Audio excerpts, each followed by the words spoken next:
Right. Greetings, friends and comrades. Daniel back again with longtime friend Christopher Satoor. Welcome for the first time to the Emancipations podcast. Chris, how are you tonight? I'm doing well, and I'm excited to be here. So thank you for the invitation. Yeah, it's very exciting. We got a nice little crowd of guests. Thanks all for jumping on. Just a couple things we want to. This is really pretty unique. I mean, oftentimes we talk about somebody's book. We talk about even just last week, I was just talking about fascism and liberalism sort of off the cuff. But tonight, Christopher has actually identified a bunch of readings for preparation for tonight. You can find those on the Patreon. I'll link to them in the chat. I encourage everyone to use the chat with questions, and I will try to get to all, good faith questions. Not afraid to erase bad faith questions, but I think we are amongst comrades tonight, Chris, so I don't think we have much to worry about in that regard. So I want to, first of all, before I talk about tonight's conversation and the sort of ground rules and framework, I want to introduce Christopher Satoor, who is actually a doctoral candidate, ABD, in the Department of Humanities at York University. Chris's research focuses on classical German philosophy of the 18th and the 19th centuries, as well as on German idealist philosophers Kant and Fichte. But he has an extra special concentration on the work of Friedrich Wilhelm Joseph Schelling. Christopher is also the president and one of the founding members of the Idealist Society of North America. Acronym is ISNA, Idealist Society of North America.com. And this is made up of academics, scholars, researchers, and enthusiasts dedicated to creating a space for idealist philosophy. And you also host the Young Idealist podcast on YouTube. Yes, I do. I've benefited from a lot of your interviews. You do a lot of deep dives. I mean, the work and the labor that's involved with conducting an interview should, I think, never be underestimated. Precisely, I think, Christopher, and I don't know if you agree, but these interviews are meant to be conversational, but they also are meant to be reflective of a lot of preparation, a lot of reading that's gone into them. They are kind of spontaneous seminars to some extent.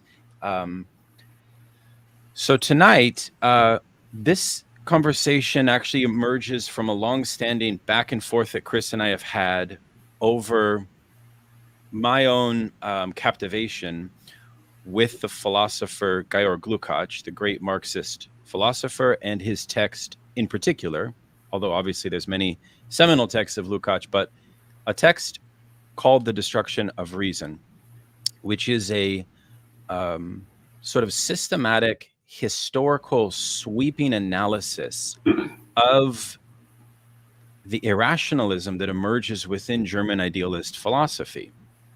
And he really begins with pre-Kantian up through the Kantian period into, incidentally, Schelling emerges as the first kind of prototype of what would become a much more sophisticated form of what Lukács calls irrationalist philosophy, which tonight we're going to try to define what Lukács means by this notion of irrationalism. It's not simply definable as a kind of break from sufficient reason or a break from the Enlightenment or something like this. It actually has a much more specific valence and appearance. So Schelling emerges, and there's a huge portion on Schelling in The Destruction of Reason. Now, one of the other interesting points here is that Friedrich Engels, who I consider one of the great philosophers of the 19th century, Chris, and I don't know if you agree with that. For example, some of his works are similar to Lukács insofar as they may not be inventing or developing philosophical concepts. In some cases, he is in dialectics of nature. But where I find him very good is on the history of philosophy. For example, Ludwig Feuerbach in The End of Classical German Philosophy, one of the texts that Engels writes in his later years, is a marvelous work that everyone, I think, should read. because Engels is really big, and so is Lukács, on showing how philosophy is bound up with social struggle, it's bound up with the revolutionary tradition, in particular, the French Revolution, for which both Kant and Hegel, and especially Hegel, according to Engels, according to Marx, according to Lukács, are developing a comprehensive philosophy that is meant to kind of respond to, but also systematize the form of truth and the form of the appearance of the absolute that the French Revolution opens onto the world historical scene. That claim itself, of course, Chris, is to be contested. And I think many philosophers would contest the centrality of the French Revolution for German idealists. That's actually something I do want to talk to you about tonight. Sure. But that's a little bit about the background. I am convinced of most of Lukács's arguments. However, I'm by no means a Schelling expert. I've read mostly about Schelling. I've read some of his lectures. I've read shorter pieces of his, but I have not taken the dive into a full Schellingian. I'm not a Schellingian, but perhaps after tonight, I will be persuaded to do so. But Chris, I think you might have an opening comment or statement that you'd like to kick it off with. Yeah, it's just about 5 minutes. I hope that's all right. First and foremost, I just wanted to say that this discussion is not meant to create dichotomies between Hegelians, Schellingians, and Marxists. I want us to focus on the discussion and the concepts and maybe try to find some balance or maybe some commonality between all of us. I do consider myself in the left, and I do think that a lot of the ideas that Schelling is presenting are important, especially in terms of the climate crisis that we have going on. But I just wanted to say that first, and that I'm also not going to be a hostile reader of Lukács or Engels. I read them quite earnestly. I read them in a charitable manner, although maybe I disagreed with a majority of what they stated, and we'll discuss some of that. But first, I wanted to introduce Schelling to those that don't know who Schelling is. And what is this positive philosophy that Schelling is creating in contradistinction to Hegel? So, to understand the enigma of the late positive philosophy of Schelling, we need to understand the basis and ground for the emergence of this new thought. It was Marx who stated that philosophers have only interpreted the world, and the point, of course, is to change it. This idea of moving beyond interpretation in change and action grounds the first real philosophical commitment to the positive philosophy. When Schelling asks, why are there beings at all? Why are there plants, animals? Schelling implies that philosophy and its sole object is humankind. If humankind is the culmination that features through this creation and becoming, then what is humanity's ultimate purpose? He states that humanity has separated themselves from nature. And according to Schelling, humanity is not destined to be in this culmination of such a process, but the originator and creator of a new process, a second world that stands as a synthesis between this world and nature that will lift itself above the first dualistic world. But it is now philosophy that must take hold of the greater issue. For according to Schelling, we have been driven further away from philosophy's proper goal. So where is this new goal? And why have we been driven further from it? For the Schelling of the positive philosophy, reason is incapable of inexhaustibly parsing through the exuberant dynamics of life. For that which makes a first impression on us as individuals cannot be the impression grasped through the necessity of reason. That there is a world at all and that this world is vibrant explosion of life in all its ongoing differentiation, speaks directly to Schelling as a truth, as a facticity that precedes the web of order and necessity. And to quote Schelling, the world looks much less like a product of pure reason, for it contains a large abundance of unreason. And to quote Schelling even further, contra Hegel, what is rational is what is accidental. Philosophy must go beyond reason and thinking, start at action and desire. Thinking for Schelling is never equal to an action, nor can logic be the author of a history, a fact that is demonstrated by deeds and struggles among individuals. In the late lectures, Schelling asks his hostile audience to hear him until the end. For Schelling, in terms of his fundamental ontology, he conceives of being as an ongoing creative development, which is a continuous creation and continues to emerge with new forms of being. Life is constantly freeing itself from momentary limits and existence, and is sustained and driven forward by, as I stated before, the exuberance of being. So the task of life, education, culture, society, is to free oneself from oneself. When our actions transcend our past habits and generate a more robust, dynamic self. According to Manfred Frank, a complex network of theological, historical, and ideological factors play a big part in the distortion of Schelling's later philosophy. Its production. The true importance behind Schelling's influence stems from the ideas that he uses against Hegel, and which were adopted without acknowledgement, in particular both from Kierkegaard and Feuerbach.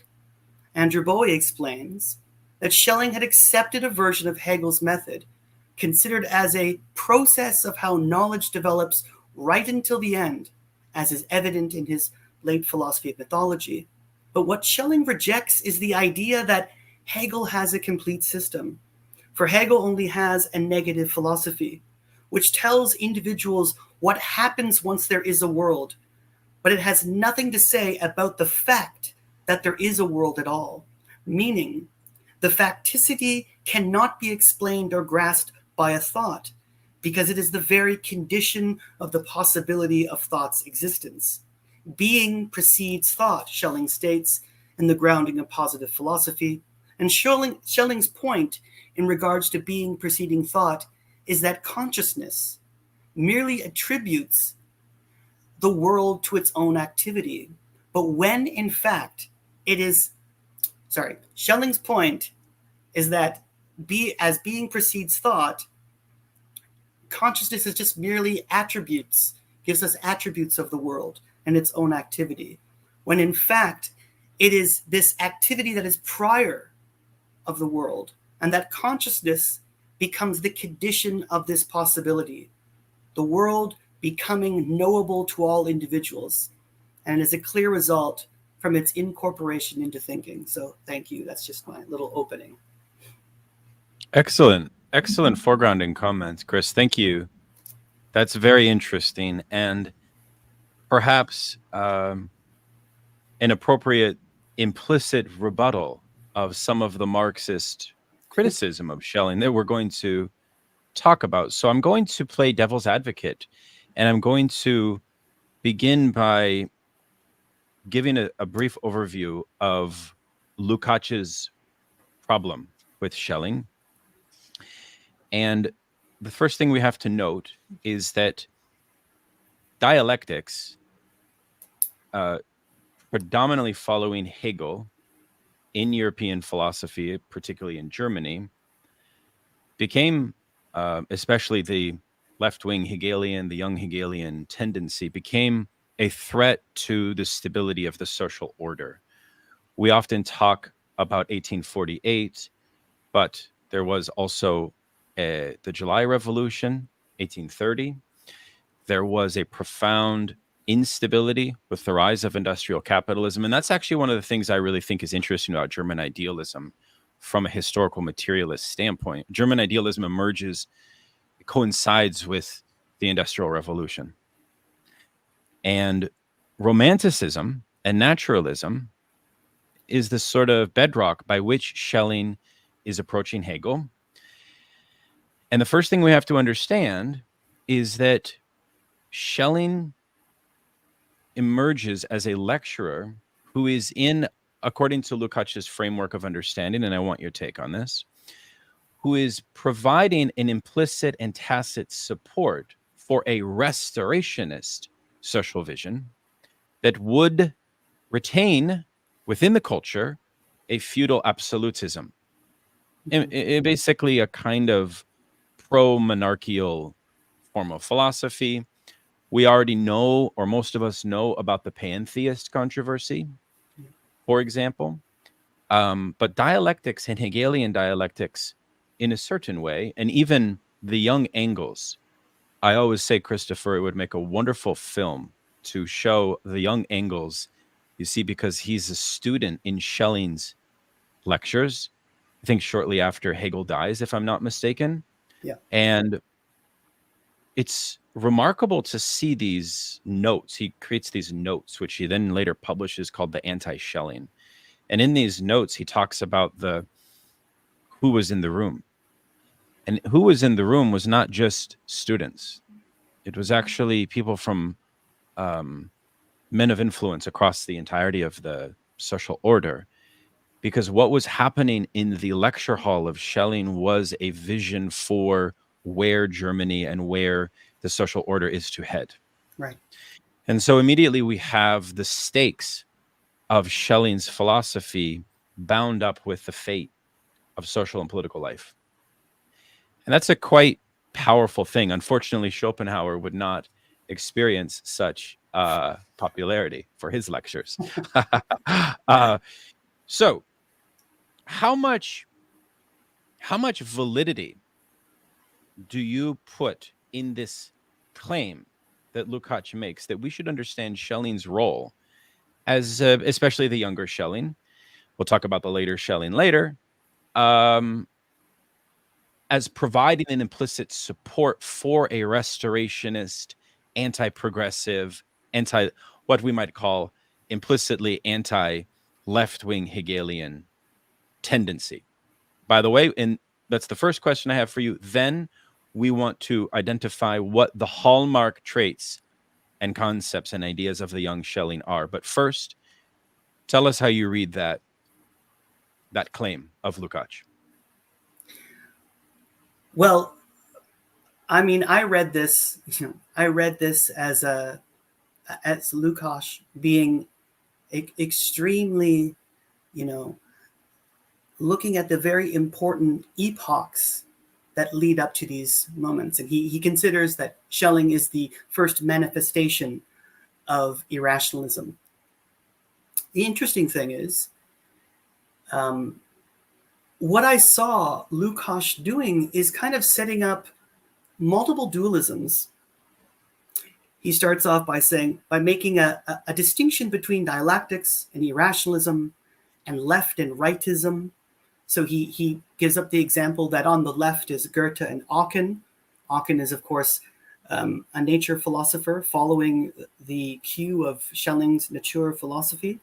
And he says that left is the materialist atheist, and then gives the right, which is Bader and Gors, and this kind of mythical and mystical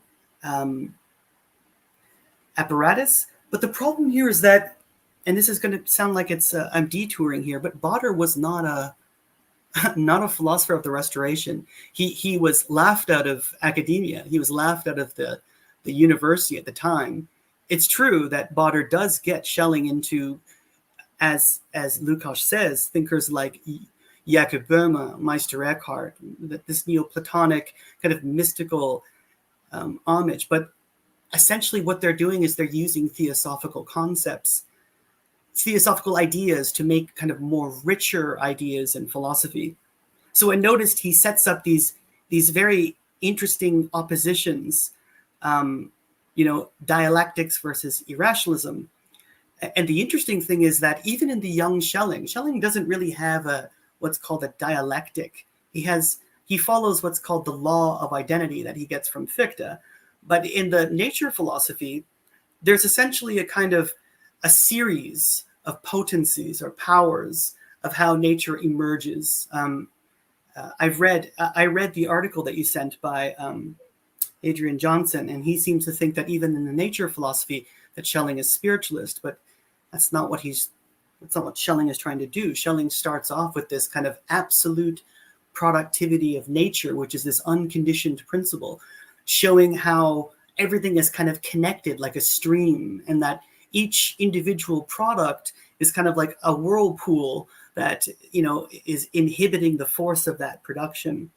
And so these potencies emerge evolutionary, or emerge in a, yeah, I guess you could say in an evolutionary wise model, or as Schelling will say, it recapitulates through this kind of naturalism, if you want to say. So that kind of struck me as interesting. Also, the stress on the identity philosophy.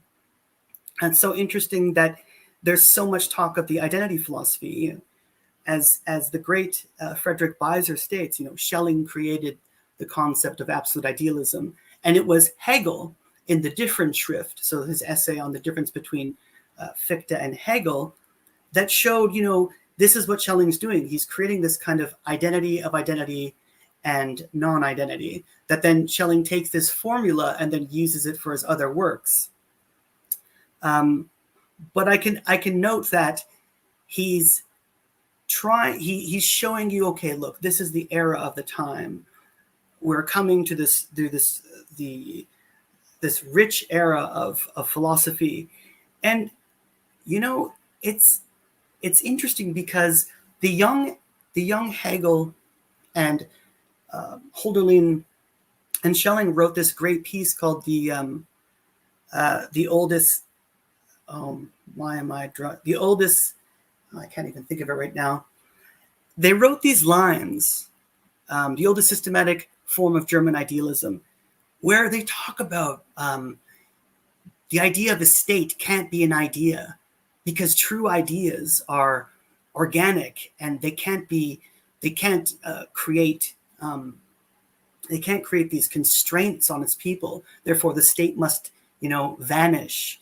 And Hegelian scholars, a lot of them have no idea who the author is. It's in Hegel's pen. But Schelling is still a part of this. He's a part of this kind of this, as you stated nicely, he was a part of this, the fervor of the French Revolution. You know, Hegel and Schelling and Hölderlin would dance around this so-called tree of freedom, right? And even Schelling, the young Schelling, would write essays where he would say things like, freedom is the alpha and the omega of philosophy. A lot of this was missing from Lukács. So a lot of the kind of the Schelling devoted to freedom, devoted to the kind of the resistance against the so-called monarchy, right?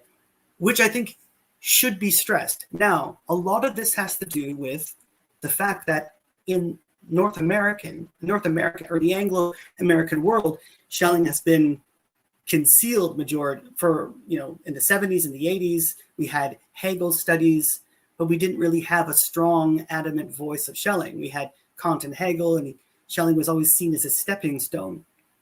But now I'm sorry, I'm digressing here. So there are always these oppositions that he brings up: materialism versus idealism, left, right, dialectics versus irrationalism. And so it's very, very intriguing how he sets things up. But by him setting these things up, you miss a lot of the contours of what's going historically through Schelling's philosophy.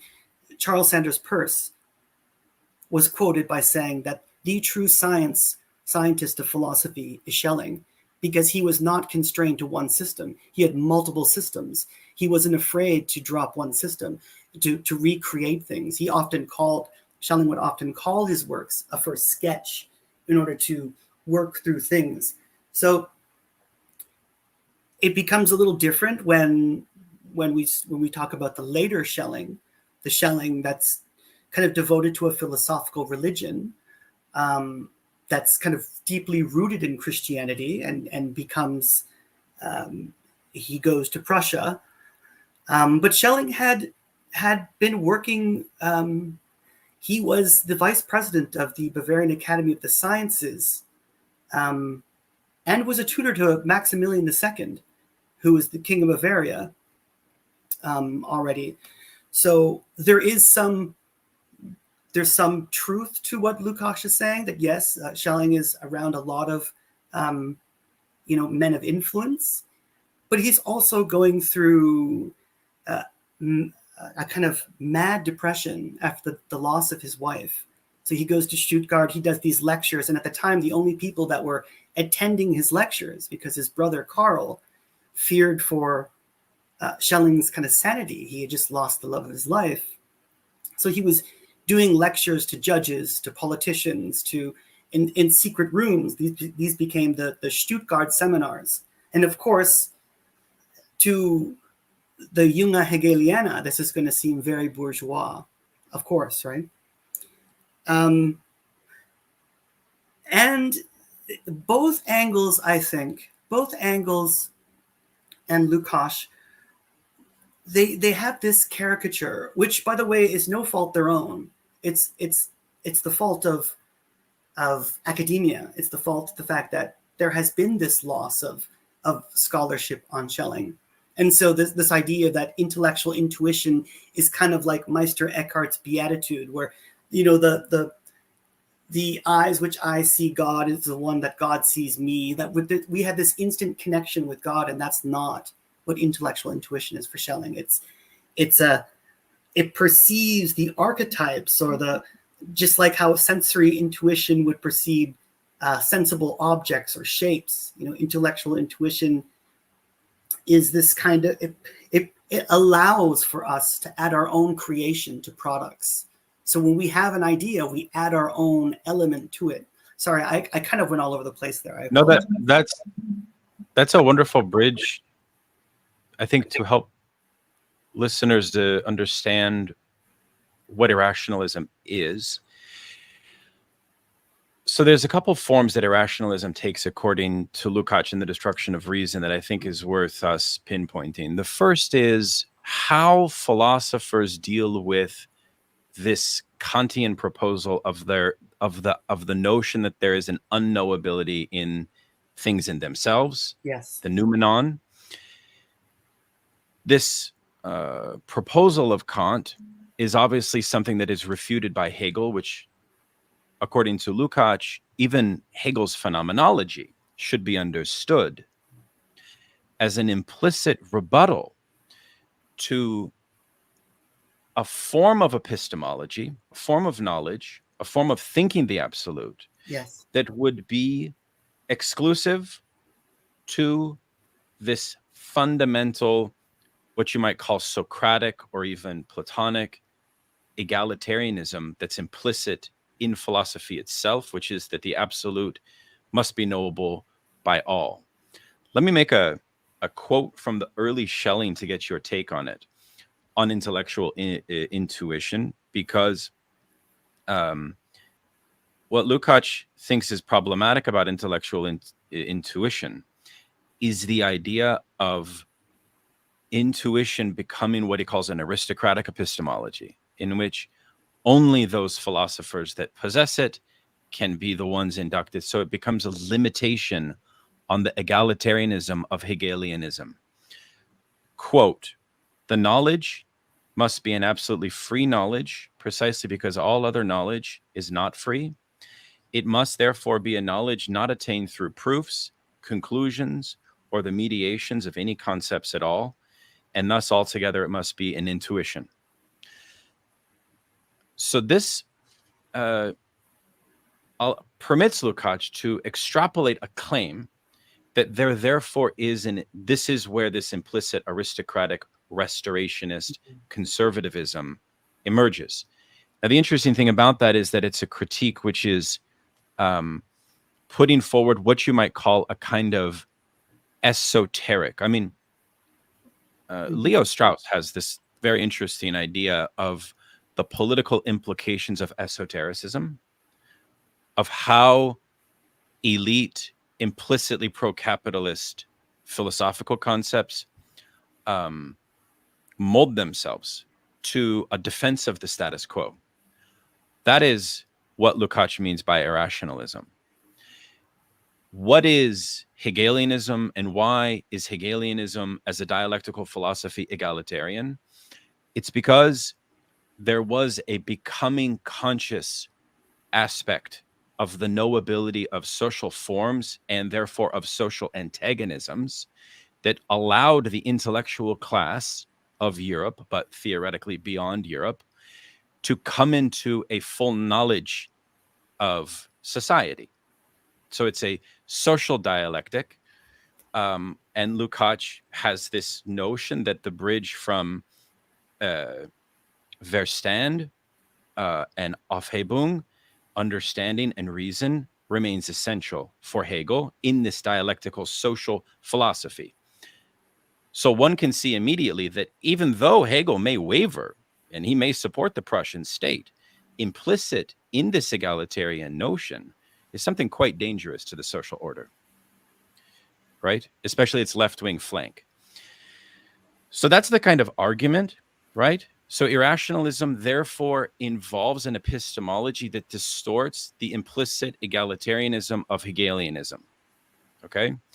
Furthermore, Lukács says in his study on the young Hegel that Hegel himself also provides a prototype of a class conflict model of thinking society and civil society that is in alignment, not with the Jacobins, but with the radical left-wing flank of the Jacobins as expressed through Robespierre, right?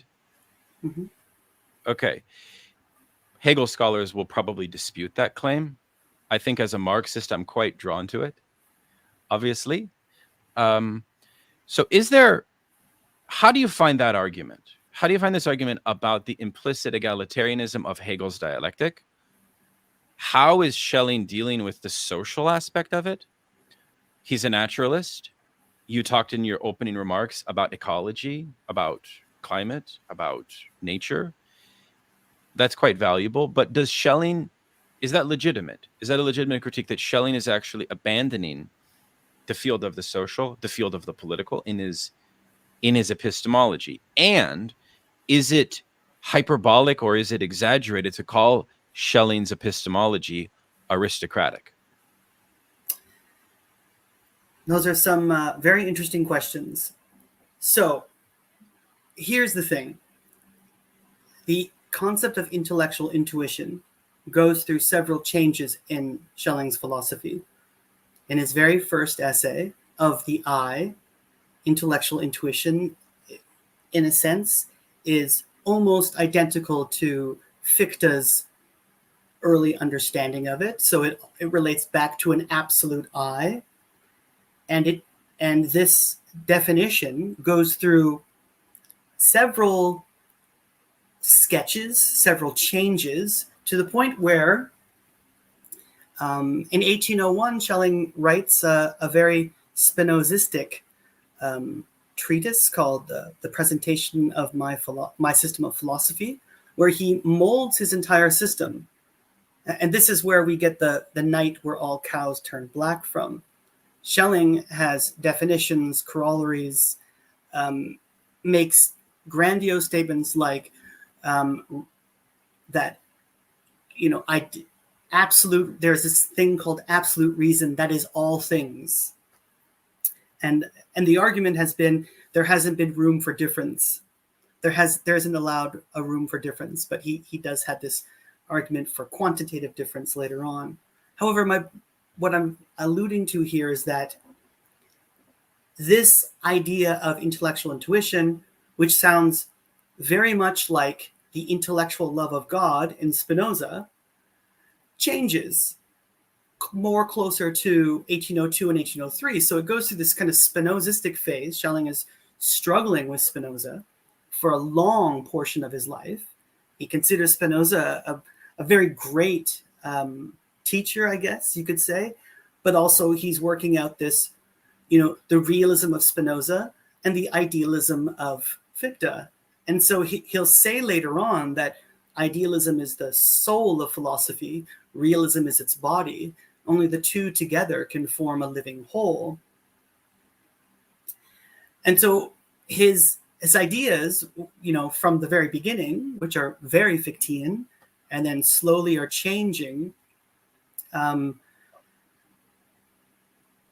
get to, he's working through multiple forms of philosophy. And so it's hard to say, well, what is this? What is that? I can say one thing, though, that the system of transcendental idealism, its structure in German is called Stufenfolge, the way that consciousness kind of unravels in these stages. Werner Marx, a really great German philosopher, writes how Hegel takes this model of the Stufenfolge, and you can see it very clearly in the phenomenology, starting off with sense certainty, perception, reason, self-consciousness. The difference here is that in this text, and this is where I can see where someone like Lukács can say this is aristocratic, Schelling, the kind of romantic Schelling, will talk about something called an aesthetic intuition. He'll talk about the jointure of transcendental philosophy and nature philosophy coming together. Think about an artist. Think about inspiration. What happens when an artist becomes inspired? It's nature's unconscious powers affecting us, which he calls an aesthetic intuition. Of course, this is going to sound very bourgeois. It's going to sound like an aristocratic system. It's going to sound like, well, who of the people can get this aesthetic intuition? The point, his stress here is more about the combination between humanity and nature. He's very disturbed by mechanism. Lukács is right about this. Mechanical philosophy and this idea of atomizing the world. See, the one thing that I find interesting about the text is that Lukács is so interested in keeping the categories of the understanding. He doesn't want to give anything more to nature than its just objective realm. Schelling wants to give it more. Schelling wants to say, look, mind and matter are like your left and right hand. They're made of the same content. However, they're in different spatial locations. And then rather than cutting off this, staying separated, we need to allow this bridge to come together in order to understand the world. How can we understand the world when we're already separated from it? Is, in a sense, a way that Schelling is approaching things. You're right. I think it's funny because Hegel's father was a politician. Schelling's father was a priest. Schelling spends more time talking about religion. Hegel spends a lot more time talking about politics. And there's already this kind of nice opposition between the two of them. So there are elements where it seems like that. But I don't think he's essentially saying that only certain types of people have access to this. Like it's a kind of elitist ivory tower kind of philosophy. He's essentially trying to spiritualize the world at this time, the romantic Schelling. And I think Hegel is doing the same. I think Hegel is doing something similar, but with history, right? So Schelling's idea of history is very sketchy, very vague. It comes up as the three epochs of time and then becomes more solidified in the freedom essay, which Hegel enjoyed. He said it was a very speculative essay, but it's not attached to a greater whole. So how can it stand on its own 2 feet? So he works out, and the freedom essay is a brilliant essay, but there are parts where I think Schelling is trying to create entryways and accesses, allowing us to have access to the world, as opposed to the social. He's not as focused at this point in social structures. So his interest in mythology, for example, which everyone points out to, forms 2 timelines for him: the timeline of necessity and objective laws, mythology, and the timeline of Christianity, which is freedom. Now, there's a reason why for that. It's freedom, because he sees, just like Zizek, the crucifixion of Christ on the cross as the end of mythology. Zizek talks about God becoming an atheist on the cross. Schelling says it's the end of mythology at this point. It's the end of the history of necessity and the creation of the history of freedom. So there's these points where, it seems like what you're implying, and I can see the critique there, but there's also more access where he's trying to grasp maybe an organic whole. He's trying to understand the kind of whole, I guess, as opposed. And you're right. I do see Hegel, and the phenomenology of spirit is brilliant. He is creating this societal structure that's becoming conscious of itself. The same thing happens with Schelling's philosophy of nature. Like, nature becomes conscious through humanity, right? As these potencies emerge, as matter unfolds, as chemistry, as the chemicals and emerge as well, and then humanity arising. Sorry, that was, again, way too much. I apologize. No, this is good. I mean, I think we're giving folks a good kind of topology of what's at stake in Schelling's philosophy as it pertains to social and political matters, but how as it pertains ultimately, and what I really also want to drive at is whether we can speak of something of a left interpretation of Schelling, and how Schelling, like many great thinkers, may have a spectrum of political thought emerge around him. Like, there are right-wing Nietzscheans, there are left-wing Nietzscheans, there are right Hegelians, there are left Hegelians. Can I just bring up one point? I'm sorry, Daniel. Please. Yeah, please. Of course. Of course, everyone knows in 1799, Fichte was, this is just the one quick point I wanted to bring up. Fichte gets fired for an atheism controversy, which he never really stated. But Fichte's idea of God becoming a kind of moral order made parents of university students a little awkward. So Schelling at the time in 1800 is under a lot of fire because he's defending his friend Fichte. This is before their break. But in 1802 and 1803, something in Schelling. This is something that I really appreciate of him.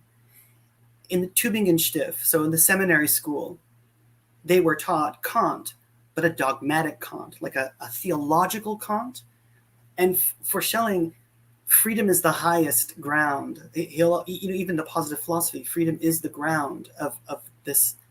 He's kind of writing a philosophy that progresses, that freedom progresses. But the funny thing is that he's arrested in 1804 in Würzburg. Why? By the Catholic Bavarian authorities. Why is he arrested? Because he stands for free education, for allowing people to learn, philosophy without the constraints of church, pope, or state. So he stands against that element. He doesn't want to be told, look, you have to teach it this way and that way. And this is an argument that I have with many of my Hegelian friends, that that Schelling is this kind of Prussian stooge, but no, he's not really this stooge of monarchies. He stood for, he wasn't there just, he wanted to challenge, he wanted people, he wanted the students to actually know knowledge, read everything, and challenge that as well, and not just be force-fed. The silence of Kant, he states in a letter, he says, the fact that Kant was silenced speaks 1,000 words. How can you silence Kant? Anyways, I'm sorry. I just wanted to bring up that point about being seized in Würzburg by the Bavarian Catholic authorities, who, by the way, saw him as an outsider. They saw, who's this Prussian boy coming over here, and why are you not Catholic, and why are you not this and that? Why aren't you, preaching what we want to do? Why aren't you teaching our Latin tradition? And Schelling wasn't doing that. Anyways, sorry. No, that's. I'm getting the impression from you that Schelling is not, as you say, a stooge. He's not like on assignment, So therefore, this idea that there exists an esoteric or an implicit or tacit furthering of a restorationist worldview may be a difficult argument to make. Maybe. Let us examine Schelling's conception of objective reality, because one of the things I said is a hallmark definition of irrationalism is the idea that the achievement of an identical subject-object relation tends to be reduced to either mysticism, impossibility, or a myth. And Lukács argues that it would be the category of aesthetics for Schelling that would, especially as he matures in his later philosophy, that would come to stand in for this kind of achievement of objectivity, and that moreover, objectivity has contradictions internal to itself. And that is, as a side point, I think why Slavoj Žižek in his Lacanian point of view really is drawn to Schelling, because like Lacan, through his concept of the object small a as this kind of void that is constituent of human reality, there's something close to that in Schelling, that reality itself is the site of a contradiction. Now, for Lukács and for an engaged Marxist who, like, for example, if we remember what Marx says in On the Jewish Question, that philosophy is the heart, philosophy is the head and the proletariat is the heart of the revolution, you can immediately see why such a subtracted speculative philosophy, right? What Schelling will call positive philosophy in distinction to negative philosophy. You can see why a Marxist would not immediately find that to be of use. Right. Again, because of the lack of the social and political engagement of thought, and of a different theory of dialectics. So two things. One, can you define positive philosophy? Could you give us a sort of snapshot of it? I know it's a very interesting distinction. I think, Christopher, seems to be in the lectures that you shared with us, what positive philosophy seems to be is the kind of primary battle line, if that's not too strong of a word, against Hegelianism that Schelling is creating. He's fortifying himself, and he's carving out these two ways that philosophy can go, and he's pointing to something different than the Hegelian path. So what is positive philosophy? So just before we get there, let me just bring up one small point that you brought up between the subjective and the objective. So the subjective and the objective make up a lot of what Schelling will talk about through his entire philosophy, and a lot of this comes from Fichte. So the subjective, which is always associated with the ideal, with thought, with interiority, if we want to, we can use some Hegelian words, and the objective, which is the real, are two sides of a coin, and the whole coin represents the whole, and two sides of this coin. Now, in the early philosophy, he has two sides. He says A equals A. So there's the subjective subject-object, and it's held in place by an indifference punct or indifference point. And that is, well, I'll say something about that. And then there's the objective pole, objective object, subject-object. Now, the two of these, what he's essentially saying is that these two, which are identical in the identity philosophy, are two sides of identity, the identity of identity. Now, this sounds wild, but essentially he's drawing out, and what he's trying to do, and I think Hegel's doing it, Hegel does this as well in the Phenomenology and the chapter Force and the Understanding, where he's talking about the force of thought. I mean, he's trying to move past the thing in itself. Is that Schelling's saying that there is, in a sense, no thing in itself. There is this indifference point where the philosopher is inputted between these two sides, right? We are embodied, right? We are embodied in a world.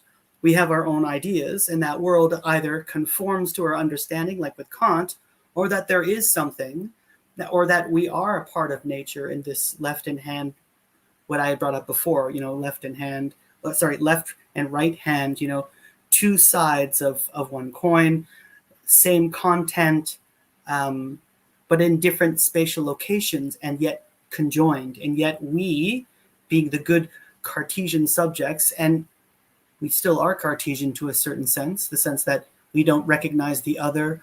We're always separated. We don't see nature. We don't see certain things. This kind of objective gaze is a spiritual sickness for Schelling, and so he's stuck trying to solve this issue.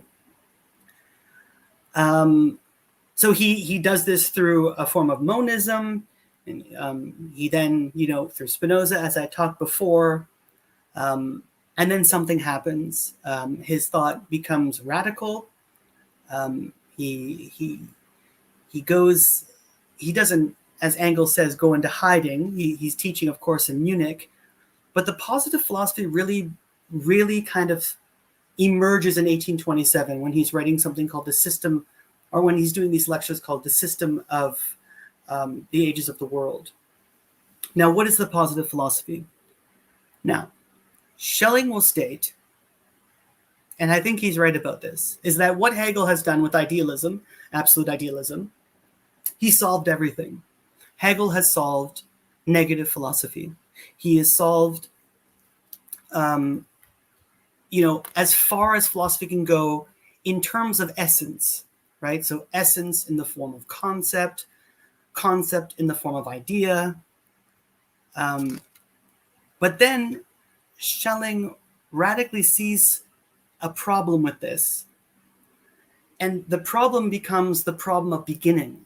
Now, during this time, he was writing this thing called The Ages of the World, which Zizek likes, by the way, as well. He never finishes it. Why doesn't he finish it? He doesn't finish it because he realizes that philosophy can never start off with this search for essence if it's looking for the beginning of all beginnings. Because a beginning of all beginnings is uncognizable. We can think of Meillassoux argument about arche fossil, the fact that there are fossils around, but no one was there to experience it. This is the kind of question that Schelling is bringing up. There's no one there to cognize this. How can we start a philosophy? Do we start off in the middle, in becoming, like what Hegel does in The Science of Logic, being, non-being, and flip back and forth? Where do we start? And this brings him back to a kind of medieval distinction between thatness and whatness. So whatness symbolizes the philosophy of essence, negative philosophy, because in a sense, it works from the infinite potency or the infinite power of thought to some absolute. So positive philosophy is a philosophy of facticity, a philosophy of existence.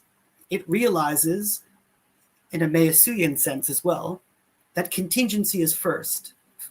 The radical necessity of contingency is here, that what comes before all thought, before even reason, is being itself. Being precedes reason. Why? Because the world is not conforming to some spatial faculties of quantity, quality, relation, modality, like in Kant. We're already here in the world. And so positive philosophy for Schelling is this new philosophy of being, real ontological being, a being of facticity, the fact of the matter. The fact of the matter that the world is here, he says. He starts off with this great line that Heidegger kind of steals from him and doesn't even give a mention of Schelling. Why is there something rather than nothing? Why are there beings? Why is there plants? Why are there these? And rather than starting off from that, it's why it is the case. He starts off with this. So this radical element of facticity moves away from thinking an essence and moves more towards action, desire, and deed. He's more concerned with that, what the individual actor can do. And this is the Schelling that I think is missing from the picture of German idealism, this positive Schelling, the positive philosophy of Schelling. That if more people were aware of it, they'd see the kind of benefits of this as well. Yeah. But sorry.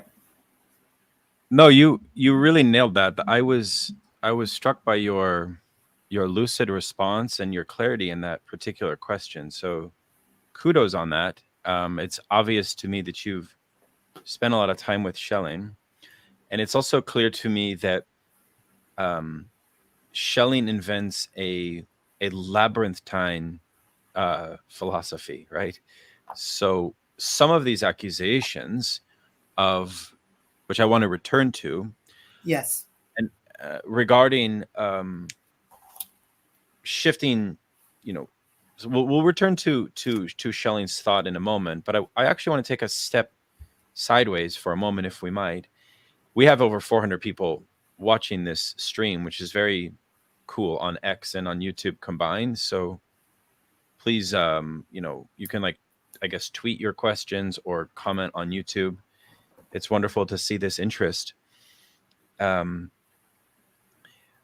your opinion, Chris, how, as you study Schelling, you're writing a dissertation on Schelling, how does the social and political upheavals of his time, or maybe of what we might say of any philosopher's time, how do you theorize?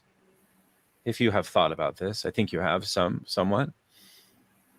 How do you theorize the cauldron of social and political realities in which philosophers are operating? This is, as a side point, one of the great benefits, I think, of the Marxist tradition, but also you could even say more broadly of what we used to call the continental tradition. The continental tradition, at least, so we're told, puts more of an onus on the social and political context. And of course, in Marxism, we call this historical materialism. This is what Lukács is reminding us continuously, and he should be praised for showing these connections, Mm-hmm. right? Because it's not a conspiracy or something like this. It's there are class forces, right? Yep. That determine the construction of concepts and ideas. There always has been. So answer that, if you would, how you theorize that for philosophy in general, and then maybe make a few more reflections, perhaps even on Schelling, because I know that you've read a lot about Schelling's biography. There may be more things you wish to tease out about that. I think when one approaches, it's interesting. I don't really consider myself a philosopher because I haven't really created anything. I'm kind of just a historian of ideas that's working through this tradition, reading through Kant and Fichte and Hegel and Schelling and all of these thinkers, and even Marx now a lot. Because of you, I've been reading a lot of Marx, actually. So I think a philosopher needs to be present, needs to understand, needs to philosophize, number one, about the world that they live in, the time that they live in. And we live in a time of crisis. And one can't be nostalgic for a past. My love for classical German philosophy isn't because I want to return to the 19th century and the 18th century. It's because I think that questions and problems, I think philosophy is very necessary, as well as politics is, and as well as emancipatory politics as well, too. But I think philosophy in the sense that thinks one's age, one's time, and that it shouldn't create schools.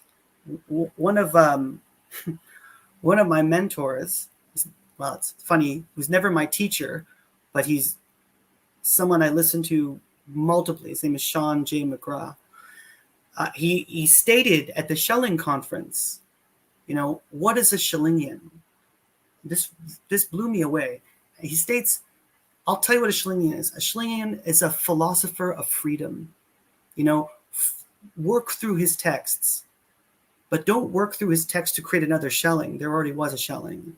Work through his text in order to find your own voice through that element of freedom, through that being presented with this age, presented with the problems that we're facing right now. And so that's how I look at this. I look at someone who rose to fame instantly, rose to his star was lit in the sky, who had tragic death and of course disappointment, and rose to the occasion, and also kind of fell back to the wayside as well, to reflect on certain issues as well. And that this is what motivates me to continue to read him and continue to think through him. So I think those are the elements that one has to think through to be a philosopher. And there is something, and this is, I think, what Zizek likes about Schelling. There is this dark stain in personality. There is this element of egoity, right? There is this dark presence in all people. A drive, if we want to use the Lacanian, or we want to use the psychoanalytic term, example. So in the freedom essay, Schelling is not concerned with a definition of freedom, but trying to figure out the essence of freedom. What is this concept of freedom? And for him, it becomes choosing the good or the evil. Now, these are not moral distinctions. Good and evil for him are ontological decisions. So when you put yourself above the other, you literally you're moving from the center of being to the periphery, to this kind of dark ground, as he says. You're letting this darkness kind of eat away at you. He'll later on call it the reverse God. In theological terms, he'll call it Satan. It's the reverse God. It's that individual that has placed that darkness above everyone else. Now, of course, this sounds very mystical, and of course it's influenced by people like Boehme and this Theosophical tradition, but he's using these concepts to talk about the elements, this dark element of egoity, right? What is an individual? Before we can talk about the collective, let's talk about what is an individual, right? Which I think is important. Yeah. That is extremely important. And Lukács will argue that Schelling's later philosophy possesses a praxis. And this praxis is something I wanted to invite you to say something perhaps about, because it may be one of the sites. I mean, I think, as a side point, and then I want to ask you about praxis in Schelling. Another great Marxist philosopher who finds a lot of use in Schelling is, of course, Ernst Bloch. Yeah. And Ernst Bloch paid for his allegiance and fidelity to Schelling because the Soviet philosophical community, it's one of the reasons why he was barred. I mean, at that point in time, actually, if you were a Marxist in the Soviet Union and you had fidelities to Hegel, you would be kicked out. But if you read Spirit of Utopia and you read Principle of Hope, you'll see that Bloch, and in his book on Avicenna and the Aristotelian left, he thinks that Schelling helps Marxists in the age of Stalinism to develop a theory of materialism that is no longer like teleological or mechanistic at all. That it is therefore a theory of matter that has a different conception of becoming, that could allow, at least metaphysically, ontologically, in the world of philosophy, let's say, could allow intellectual thought that is of a Marxist point of view to advocate or to develop a worldview that would be more in line with freedom, as you say. So is when you say that Schelling is a philosopher of freedom, is that what that means? That's one question. And then maybe we can go to, or is it not? What exactly do you mean by this notion of philosopher of freedom?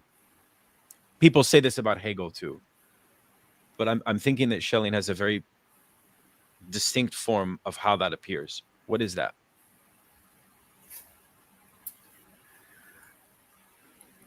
Well, freedom is essentially related to a kind of concept called personality or personalism, which comes up much later in the late philosophy. But he says this great line. He says, primordial being is will. You know, it's groundlessness. It's, I don't have the quote here. It's groundlessness. It's all of these predicates. And he brings up this point where freedom is this kind of ultimate decision. But here, the German word is Entscheidung. So Entscheidung literally means decision, but if you take off the ENT, it becomes a split, a cut. So there is this element of this kind of radical decision where one wills or one, truly gravitates towards one of these elements. But for him, freedom is this element of choosing an action that could potentially be an evil action or a good action. And what that comes down to is that it comes down to this. It comes down to whether in your actions, in your deeds, whether you put your fellow comrades, your fellow friends with you in that decision as a collective, as an individual, or whether you put your own demand above them. And this really comes down to his. So it's not a self. It's a, as a friend of mine will say, it's a non-personal dialectic. There is no dialectic here. It's a true free kind of being creating themselves. This is the kind of radicality that Zizek likes as well. This element of this kind of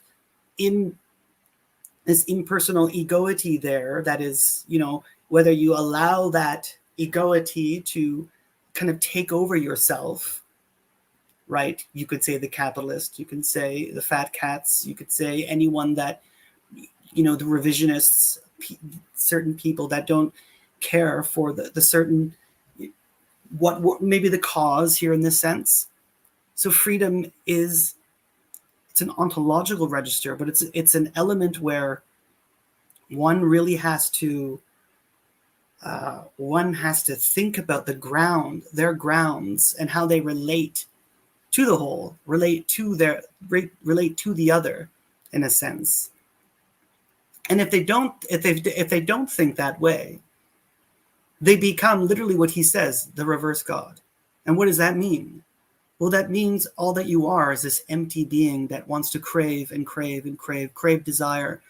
Your desire becomes more than the next person, and you are a selfless being. You essentially collapse into non-being later on, he says. I'm sorry if I didn't really answer your question. I feel bad. No, I mean, what I'd interpret you to be talking about is sort of the Schellingian field of ethics.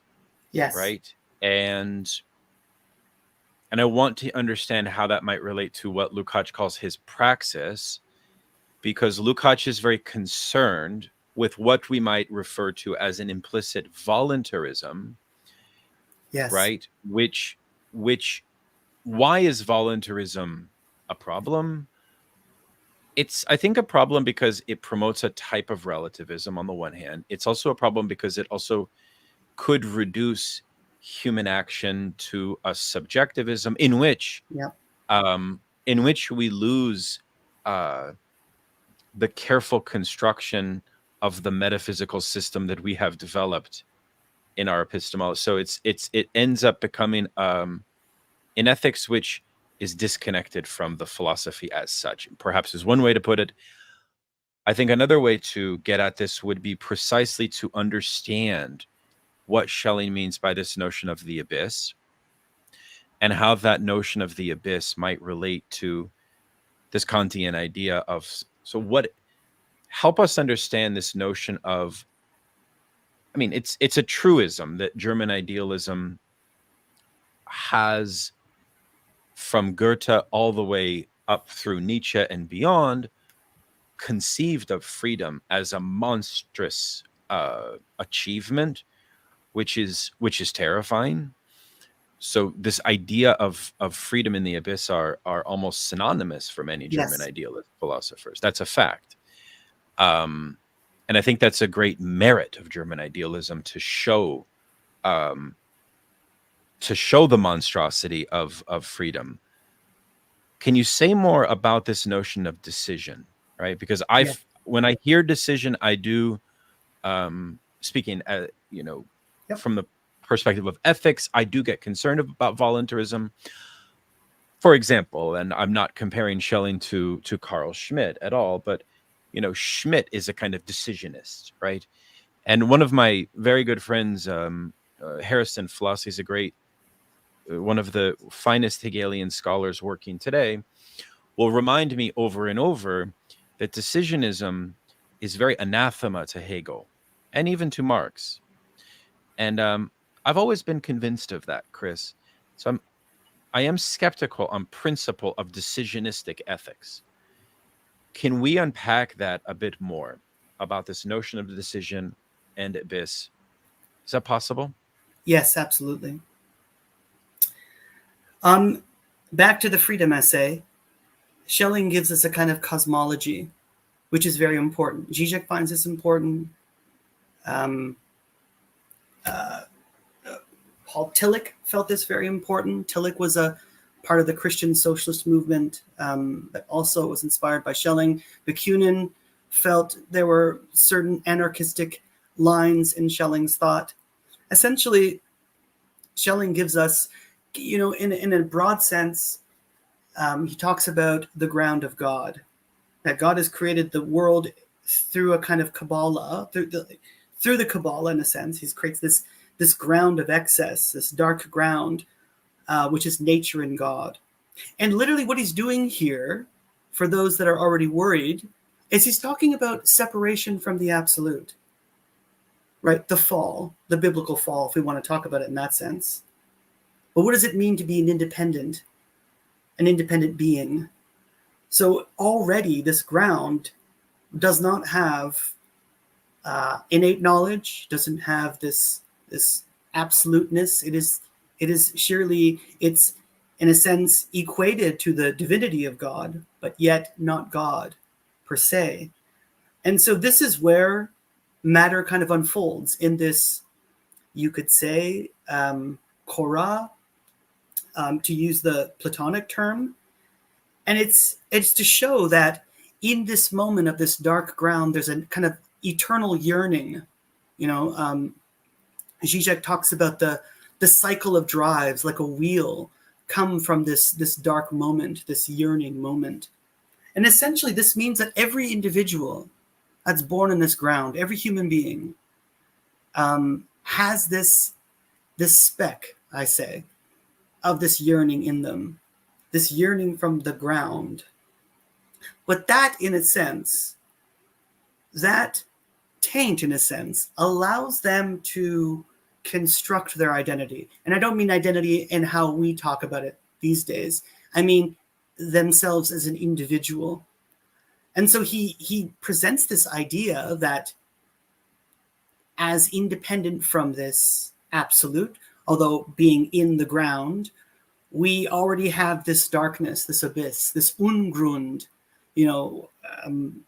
this element of darkness. He'll talk about darkness and light, gravity and light. Gravity is that which brings down to the ground. Light is that which is expansive, and he has these expansive and contractive forces in his material philosophy, in his nature philosophy.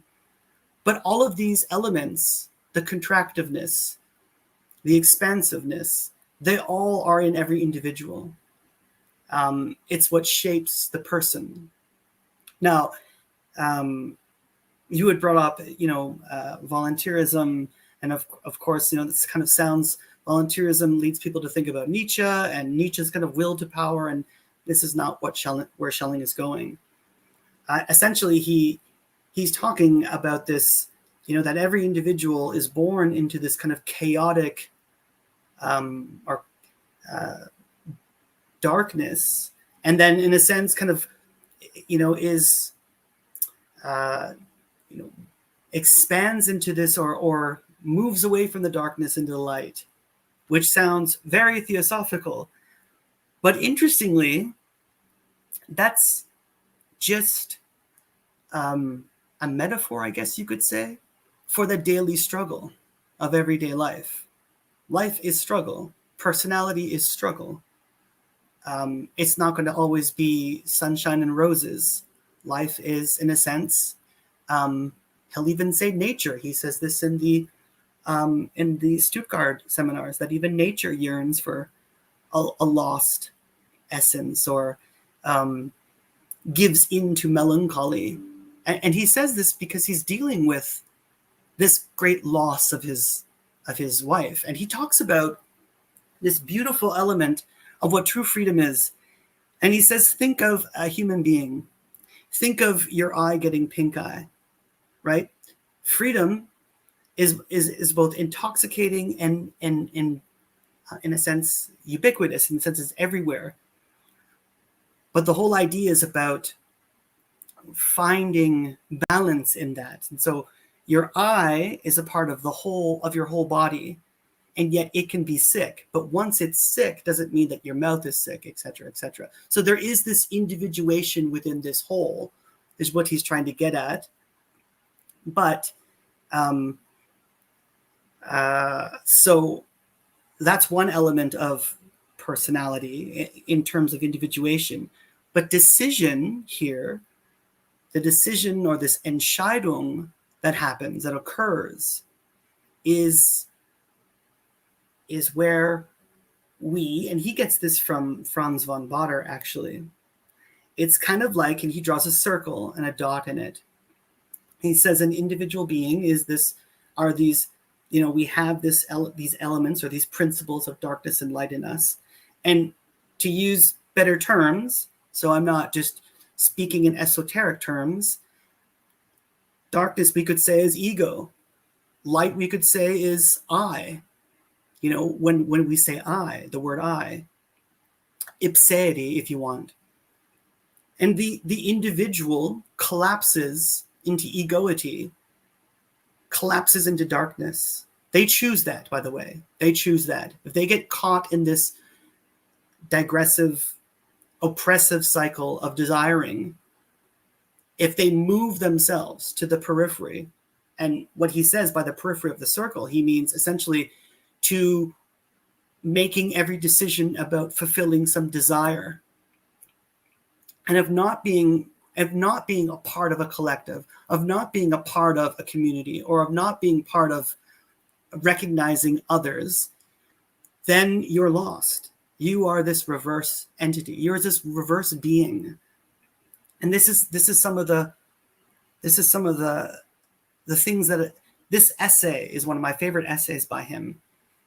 And he explains this through biblical analogy, through Neoplatonic analogy, but he gets much more vivid and intrinsic when he starts talking about what a person is. A person is this ongoing struggle, these struggles that we have, right? He's all about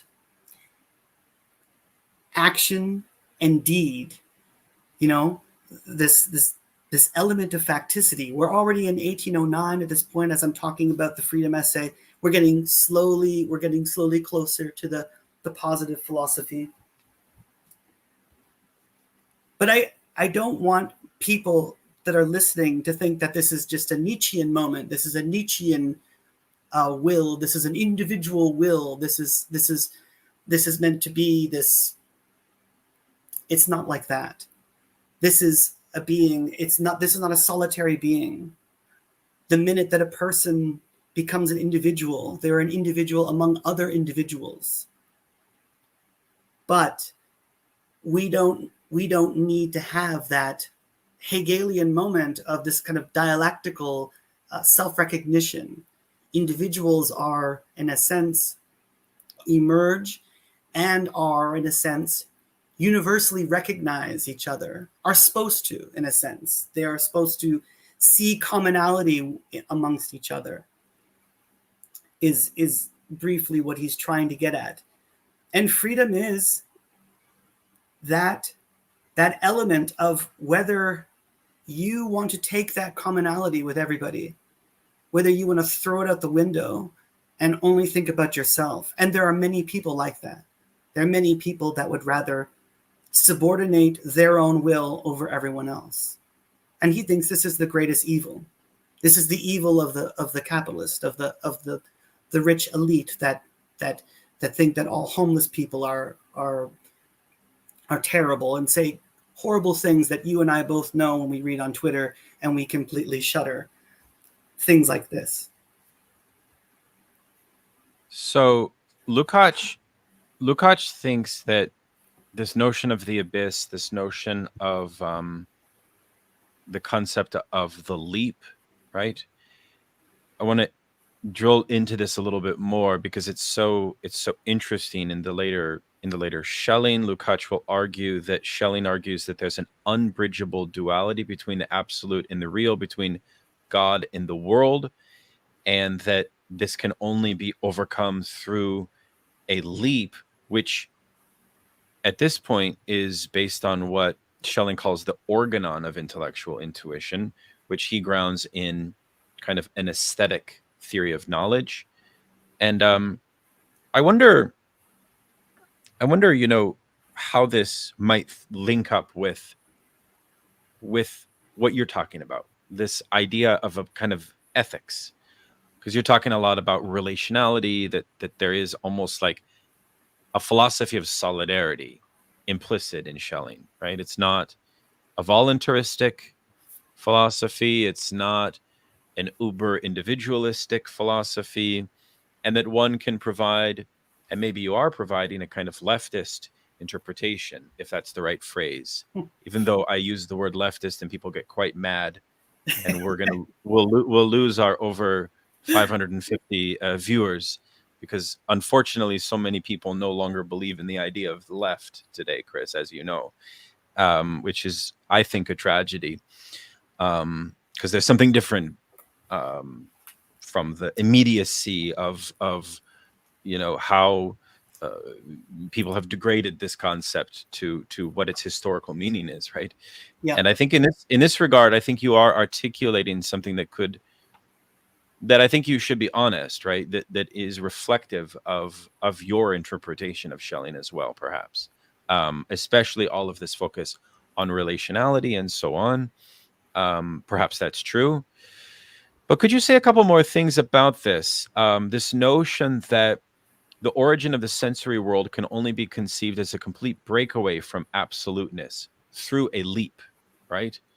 And that Lukács says that Schelling's irrationalism, it develops a kind of world image based upon a sophisticated organon of intellectual intuition. Yes. Which concerns him because what it presupposes is that, your ethics is not, as you're saying, some egalitarian, open to all form. No, it actually has the trappings of an elitist ethics. Because, No, I know what you're talking about. At first, I had no idea, but then I kind of clued into what you're talking about.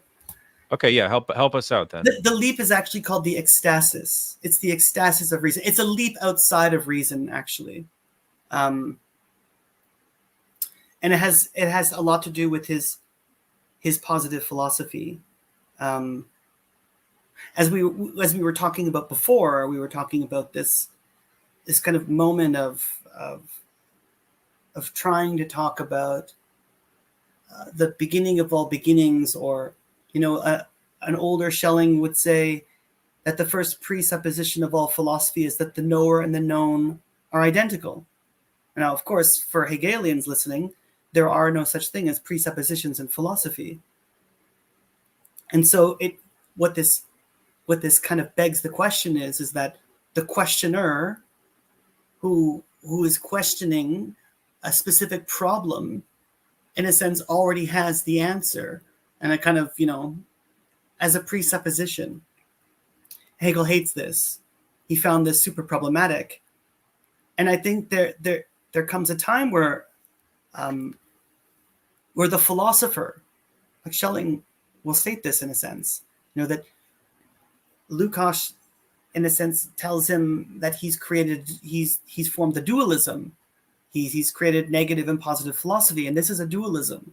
And Schelling will say, no, it's not a dualism. We need negative philosophy. We needed to go through negative philosophy, the philosophy of essence, in order to get to this philosophy of being. But to get to the end point, it is, in a sense, it is this negative philosophy that grounds the positive philosophy. So we make that conscious choice of being the positive philosopher. We start as this positive philosopher now. And what does that mean? At the end of the Critique of Pure Reason, Kant states that those that jump out of the bounds of reason will forever fall into the abyss.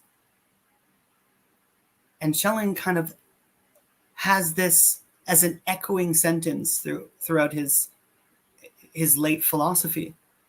Well, what does that mean? Are we to limit our experience, both sensuousness and intellectual being, by a thing in itself, or a limit that then doesn't allow us to exceed, that doesn't allow us to have any experience given of the world? Well, Schelling's whole point is that this leap, this ecstasy, this leap out of reason, out of this limit, starting from being, is a new question, right? It's a new relation now. What's the relation? The relation is that now we're talking about being, a being before thought.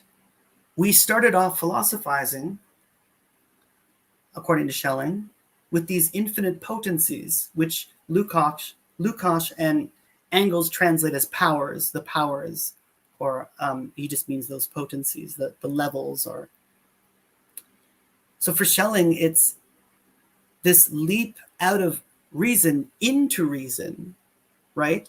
Means that philosophy is no longer about concepts and ideas.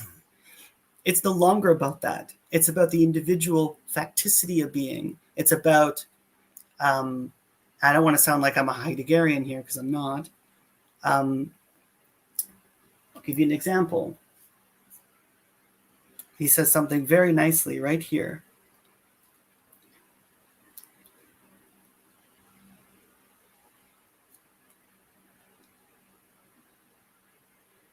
Just give me 1 second. I apologize.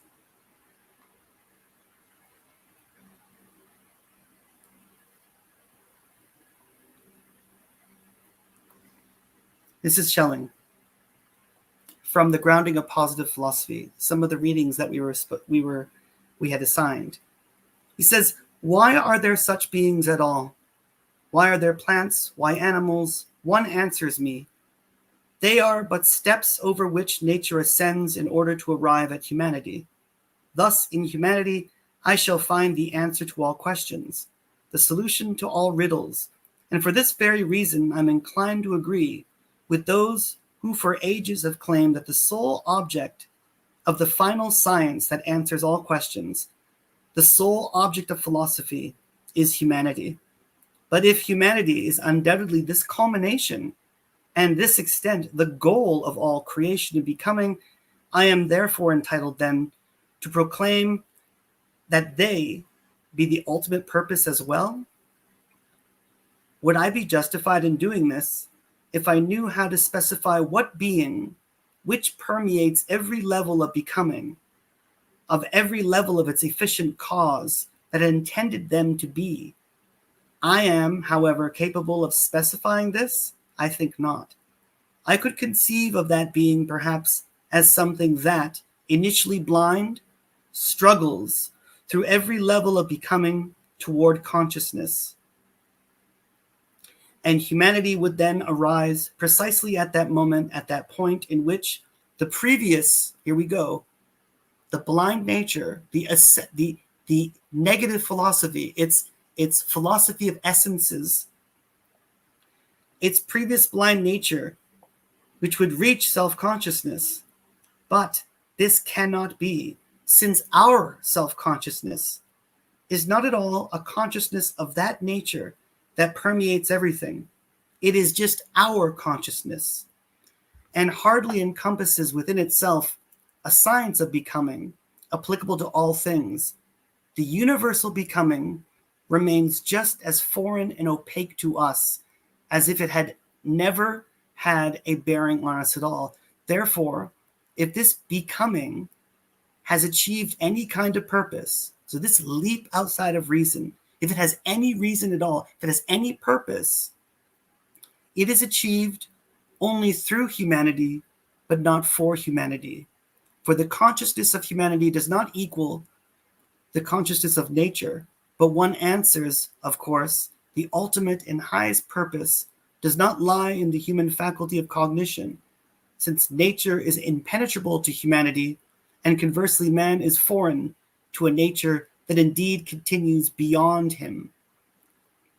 So we are not, in a sense, led by this artificial rationality of essences, that we need to leave that and enter the world that we have right now and engage in this this new kind of investigation. So this is how I read him, that negative philosophy is a philosophy of essences. It's an essence. It's this his old philosophy, but this new positive philosophy is a philosophy of existence that's focused on why this is the case, why there is a world at all, why there is this becoming of humanity. What does this entail for us? This is how I read it. I don't know if I really answered your question, but I think I'm showing how the leap here, or how this ecstasis allows one to move away from whatness into what he calls thatness, into a philosophy of facticity of being. That is brilliant. I want to ask one more question about Schelling's thought, and then I want to get to the meaning of the legacy of Schelling in the history of thought after his death, and how Schelling might inform Marxism. That may sound strange, or maybe that's not strange. Maybe Schelling has a very vital role to play in Marxist philosophy and Marxist practice, and so on. How much truth is there to this idea that Schelling can be understood as a mystical philosopher, on the one hand? On the other hand, how would you characterize Schelling's treatment of Christianity? Very good question. We know, for example, that in Hegel, this is quite a contested category, and it's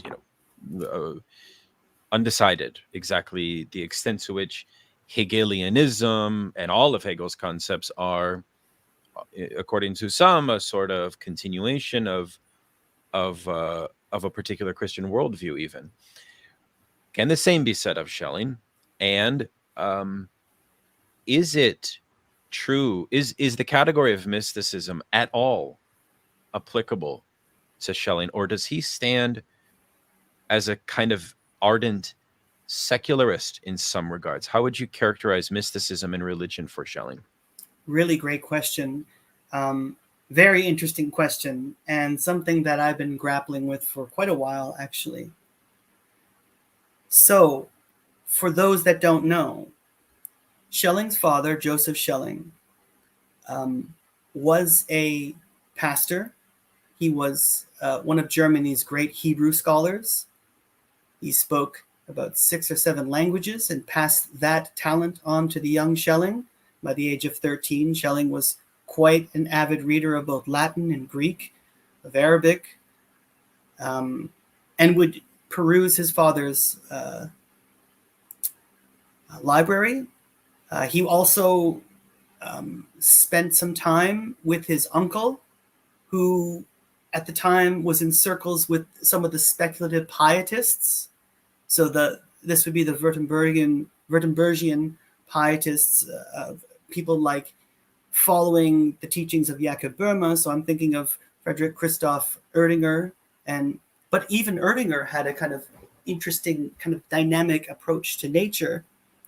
But so he grows up in this very religious background, a religious background in the sense that he grows up with the teachings. He reads Luther, he reads the Bible. But when he goes to Tübingen, when he goes to the university, he is really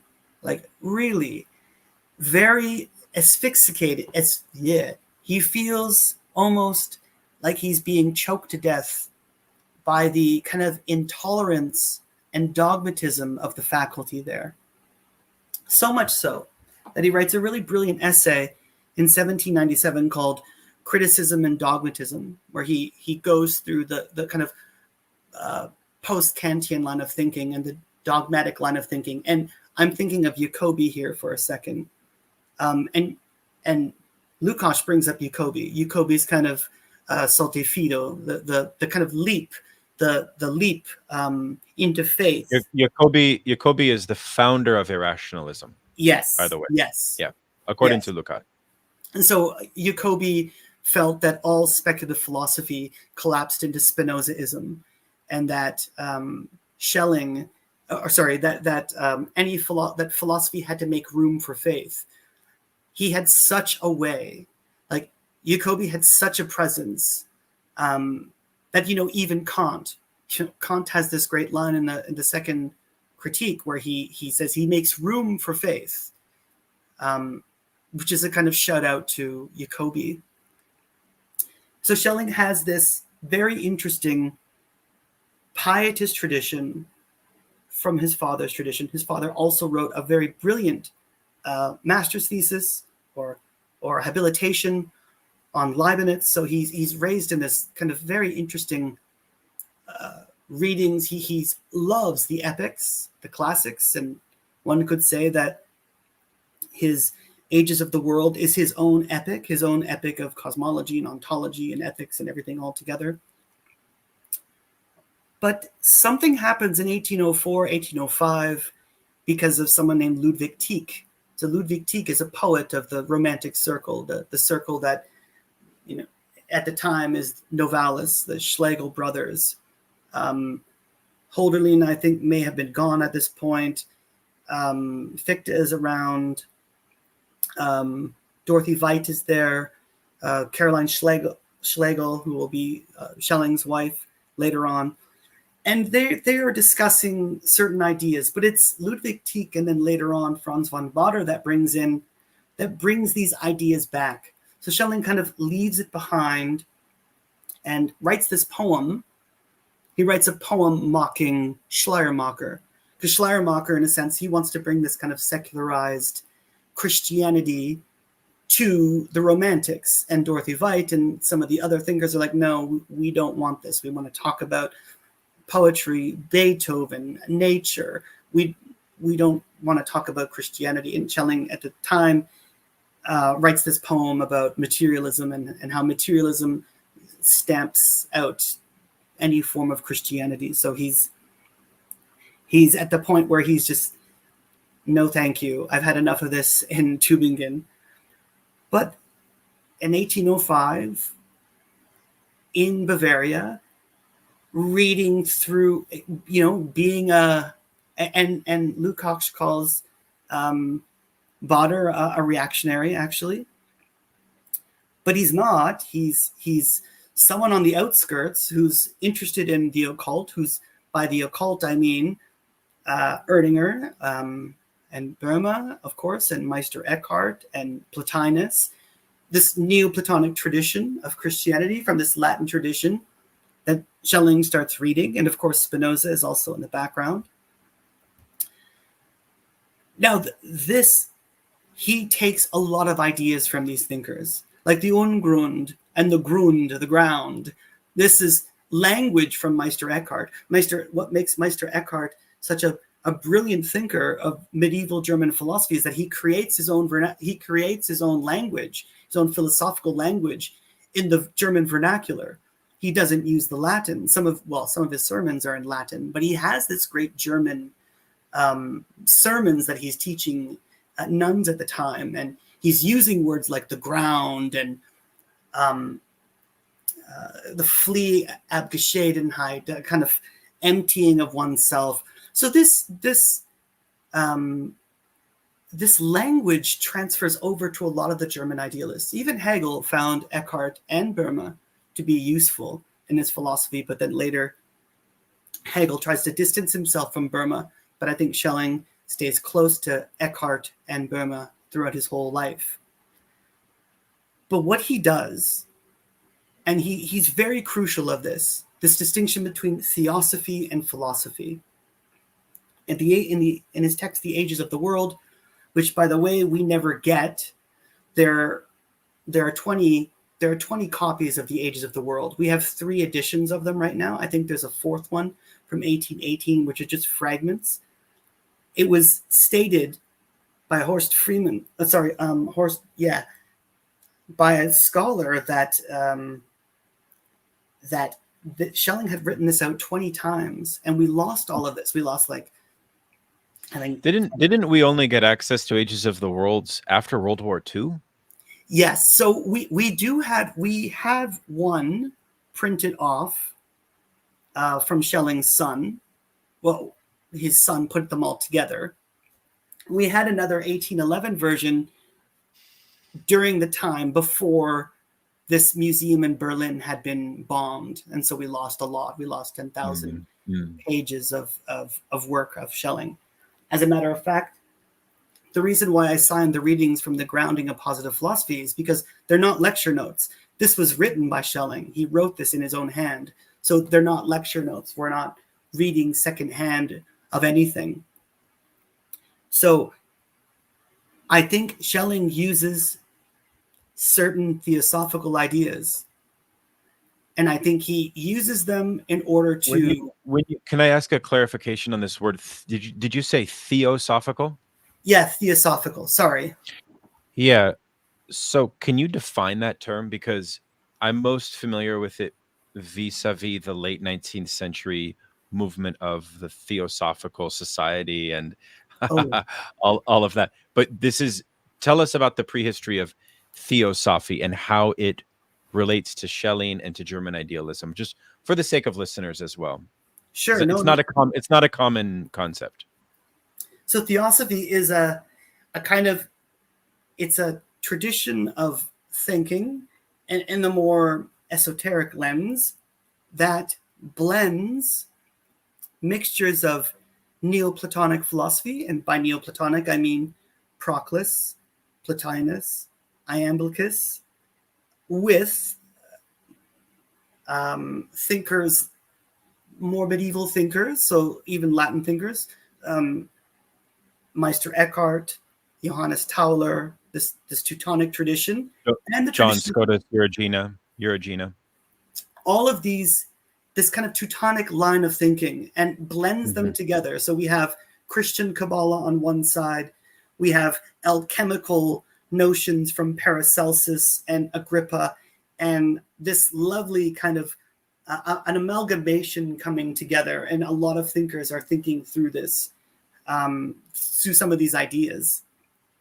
I mean, Glenn Alexander McGee has this argument that Schelling and Hegel are hermetic thinkers. I don't buy that, but he has this whole lens of Masonry that they get involved in with, and a lot of this lens, but it's certainly around them. And there's certainly, even Hegel is certainly inspired by some of these ideas, but to a certain extent. So I don't think Schelling is a mystic. But I do think that this knowledge, this body of theosophy here is around him, and he uses it to animate certain concepts. So when he wants to talk about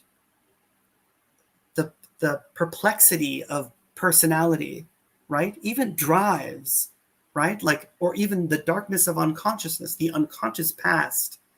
He uses concepts like zimzum from Kabbalah, right? Contraction. He uses things like the Ein Sof, the kind of divine light.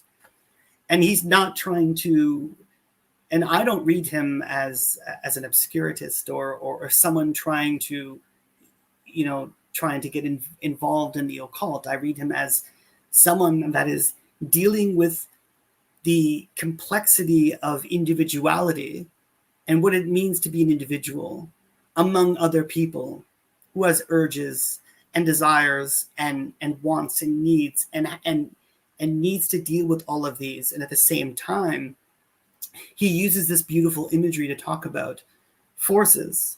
So like when Schelling talks about spirit in the nature philosophy, this is something that Adrian Johnson gets completely wrong. He's not talking about a plant having spirit.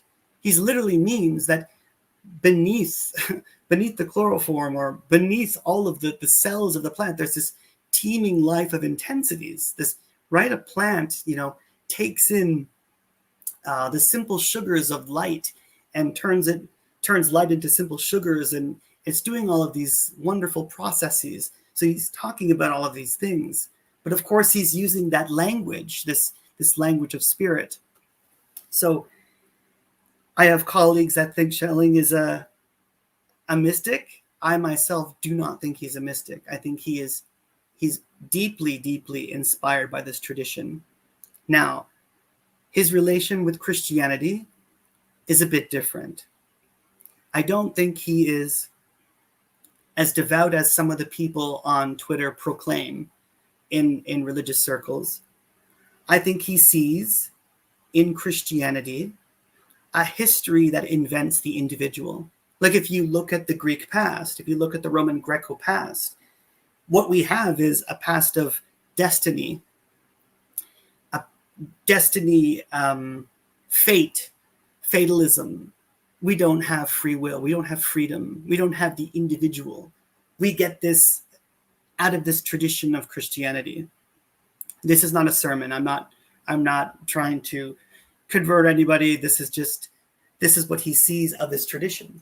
And so he maps out this tradition of mythology, a mythology of necessity and the laws and order going through different civilization. And then he pans out to this tradition of individualism and freedom, but not individualism in the sense of like Nietzsche or Kierkegaard.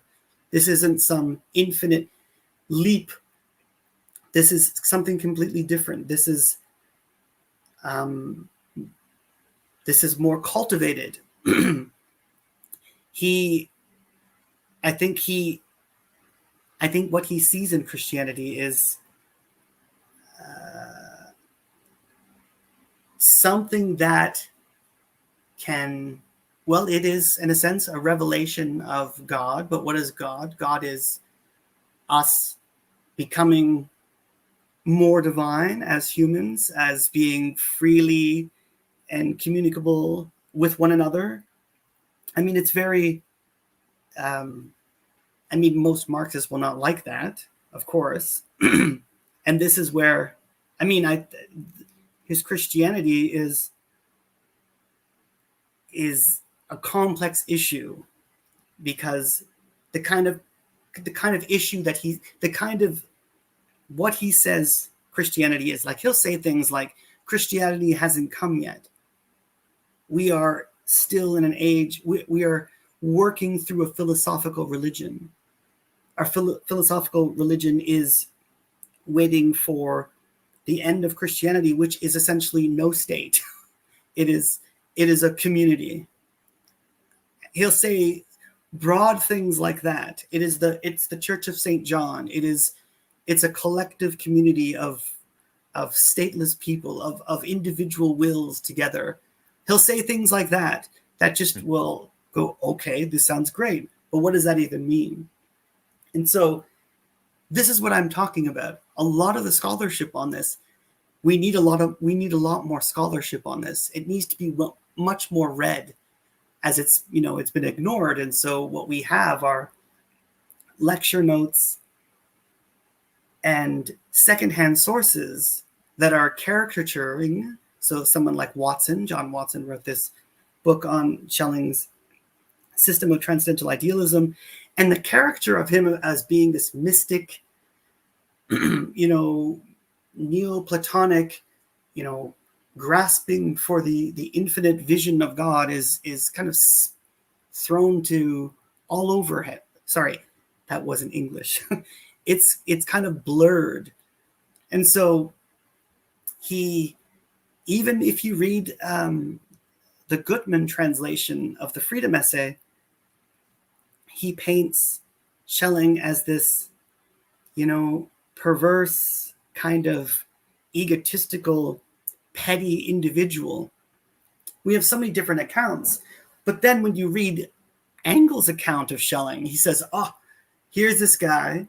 He seems jolly and jovial, these crystal blue eyes, and has this great kind of Schwabian, Bavarian accent when he says Eps, and very into and passionate. And so we have so many different, how do we caricature Schelling? How do we grasp him? And there's so many accounts of him. And so you either have to go through the letters, and there are great letters between him and Fichte that people can read that are very interesting. But I take it from his work. His work is very, it inspires me quite a lot. I'm talking way too much. No, that's the point, Chris. You're really giving us a seminar, and it's a testament to your passion for this subject that our viewership seems to just increase as we proceed, even though we've almost hit the 2-hour mark, if you can believe it or not. But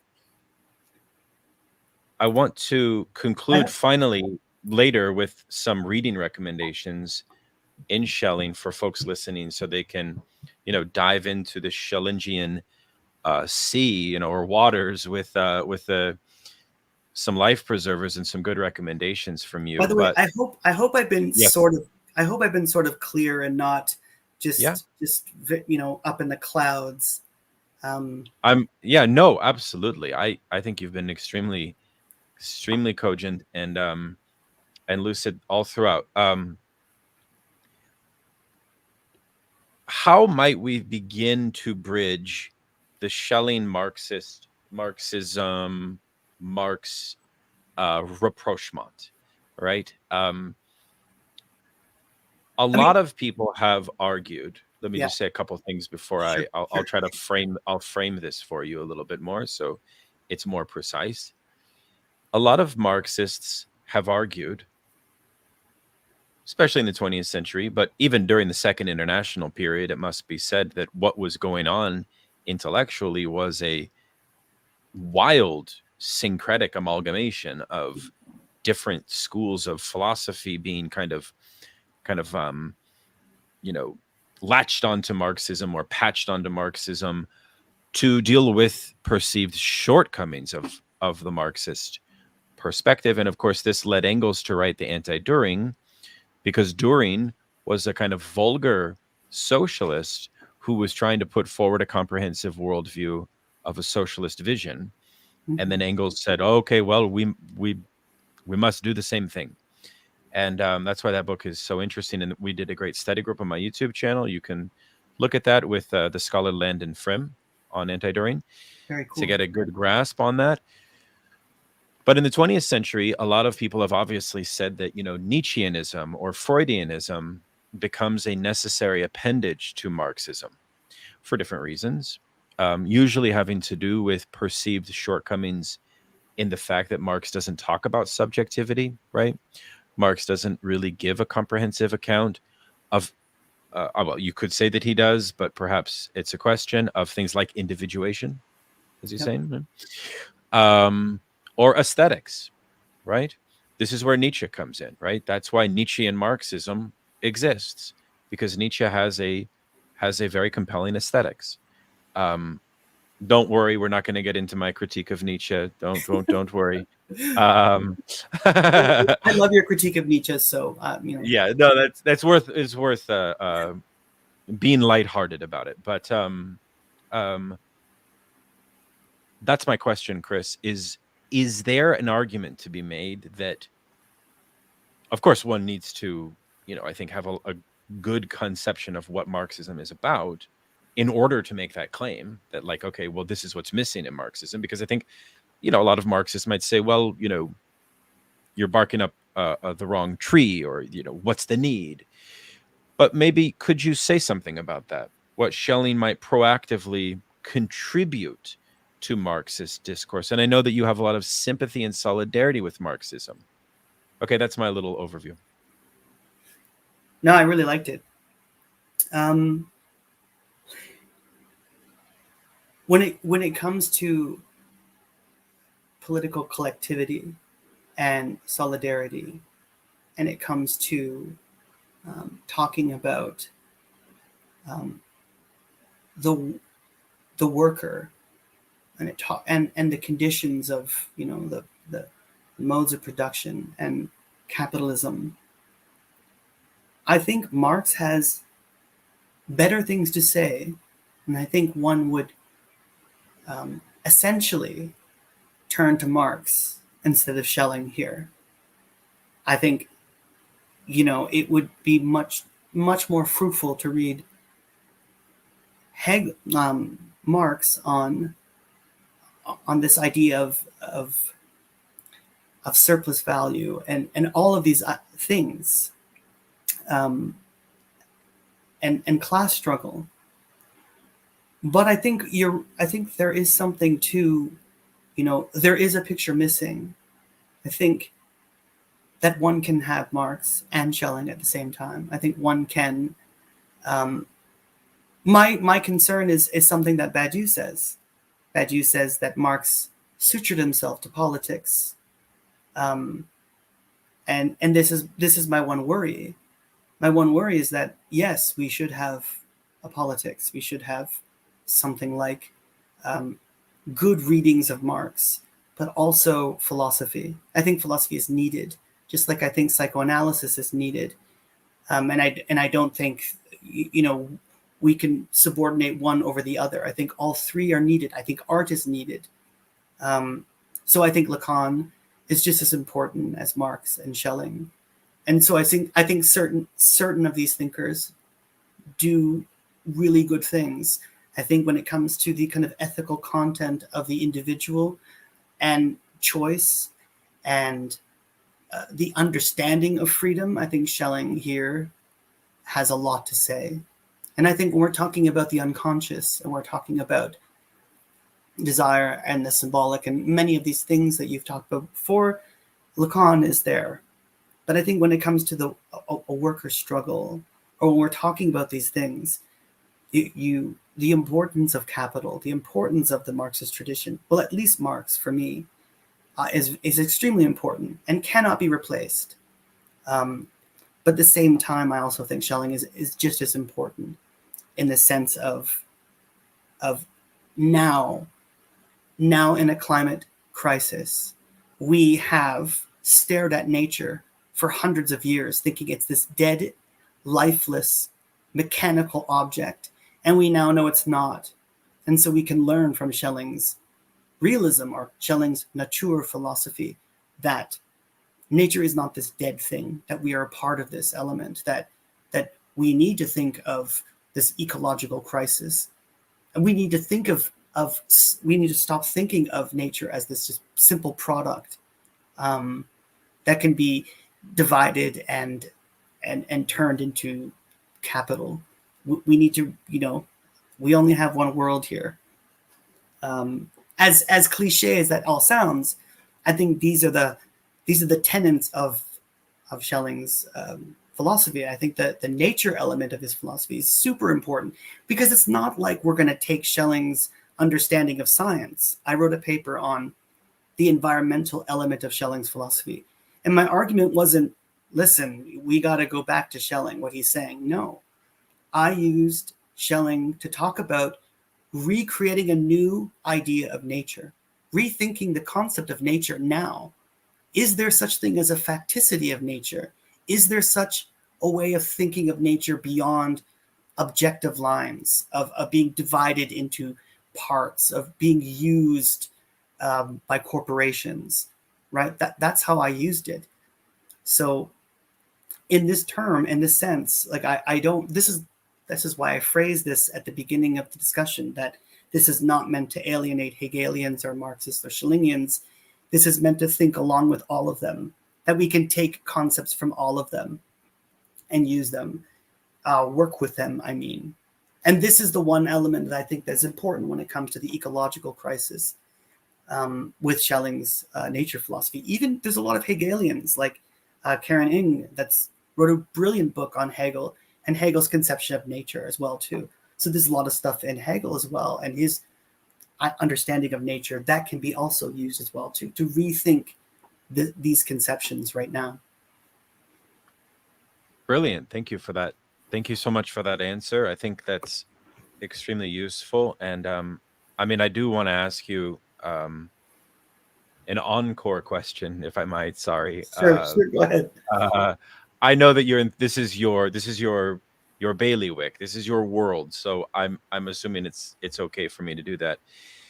Can you give us a kind of it's okay, just a very general overview of like how Schelling appeared in the history of Western thought? Because it's interesting that oftentimes when one reads the major 20th century philosophers, like Heidegger and Sartre and others, Schelling is not a name that is invoked too much.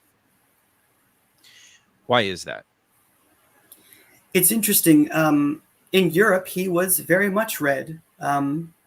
We have Walter Kasper, we have Habermas, we have Paul Tillich, we have Parison, many thinkers, great thinkers actually. And at the time, Habermas has also written great essays on Marx and Schelling as well too. So this happened. A lot of thinkers are writing on. I mean, even Heidegger wrote on Schelling, and ends actually. He says that that Schelling is the only philosopher of German idealism that has an ontology, but then collapses into ontotheology with his whole conception of Christianity. I think that's, as much as I disagree with Heidegger, I think that is an interpretation that you could make, that is interesting to go through those lines of argument. Paul Tillich, who founded multiple European socialist movements, found a lot of, let's say, connection with Schelling, even in his youth and later on in like one of his brilliant books, The Courage to Be. I just finished reading that book, and that was fantastic. But Schelling, as I stated earlier, was really, a Wunderkind. He was a precocious, smart young man around Hölderlin and Hegel. And actually, Schelling's father knew Hölderlin's father and asked him if he could let Hölderlin be a chaperone for Schelling because he was 5 years younger than both Hölderlin and Hegel. So he, at first, he wrote a brilliant treatise called The Ideas, so the Ideas for Philosophy of Nature, which Goethe hated, and Schiller. They thought it smelt, as to quote Goethe, foully Kantian. He then wrote a new essay called Von der Weltseele, so On the World Soul, that Goethe loved, fell in love with, talking about the forces of nature and kind of creating what he called the dynamic atomism, that that was, in a sense, working off of Kant's third critique, but in a sense, spiritualizing nature, making nature more organic. And Goethe fell in love with this piece, invited Schelling to teach at Jena, and he began teaching there for a while. He stayed there till 1803. He fell under the kind of tutelage of Fichte. In 1804, of course, I told you he left. He brought Hegel into Jena in 1803, and they became very good friends.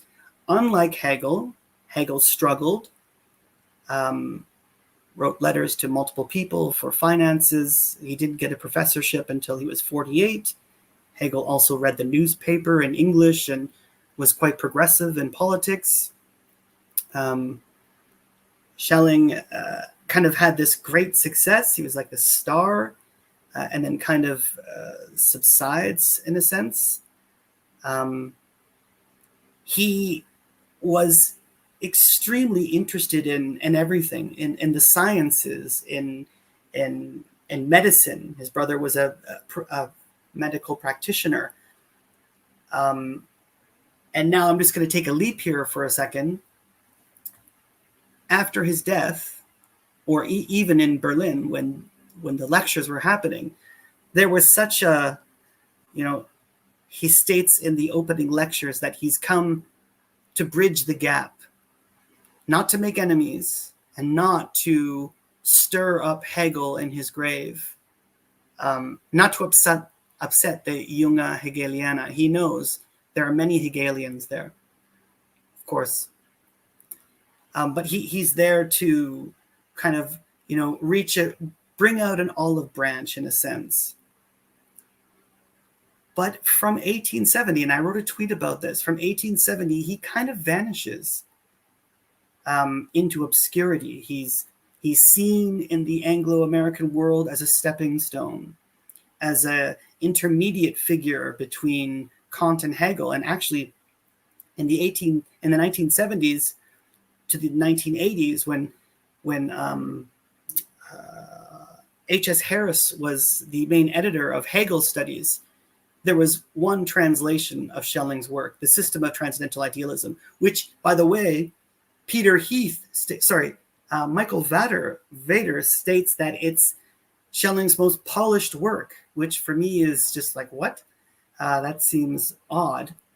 And so we get this one piece, we get one translation of this, and he's treated as an intermediate figure.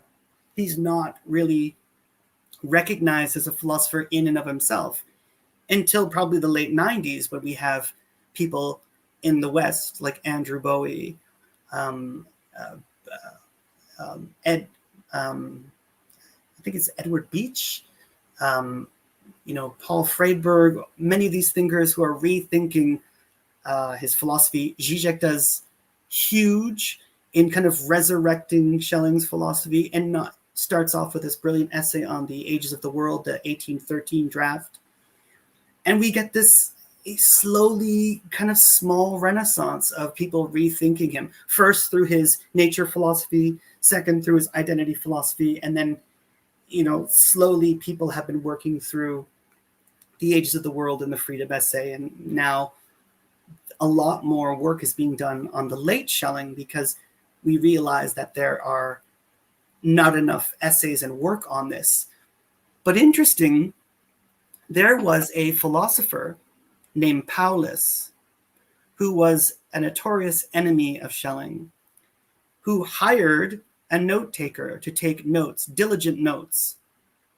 And he sold those notes to the public. And these are them, the Philosophy of Revelation. It's called the Paulus Nachschrift.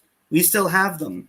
Schelling sued him, but lost. So we have these lecture notes that, and Kierkegaard as well, too. We can put them up against Kierkegaard to see how true to the point they are. But he had such an odd rising and falling so much through the history.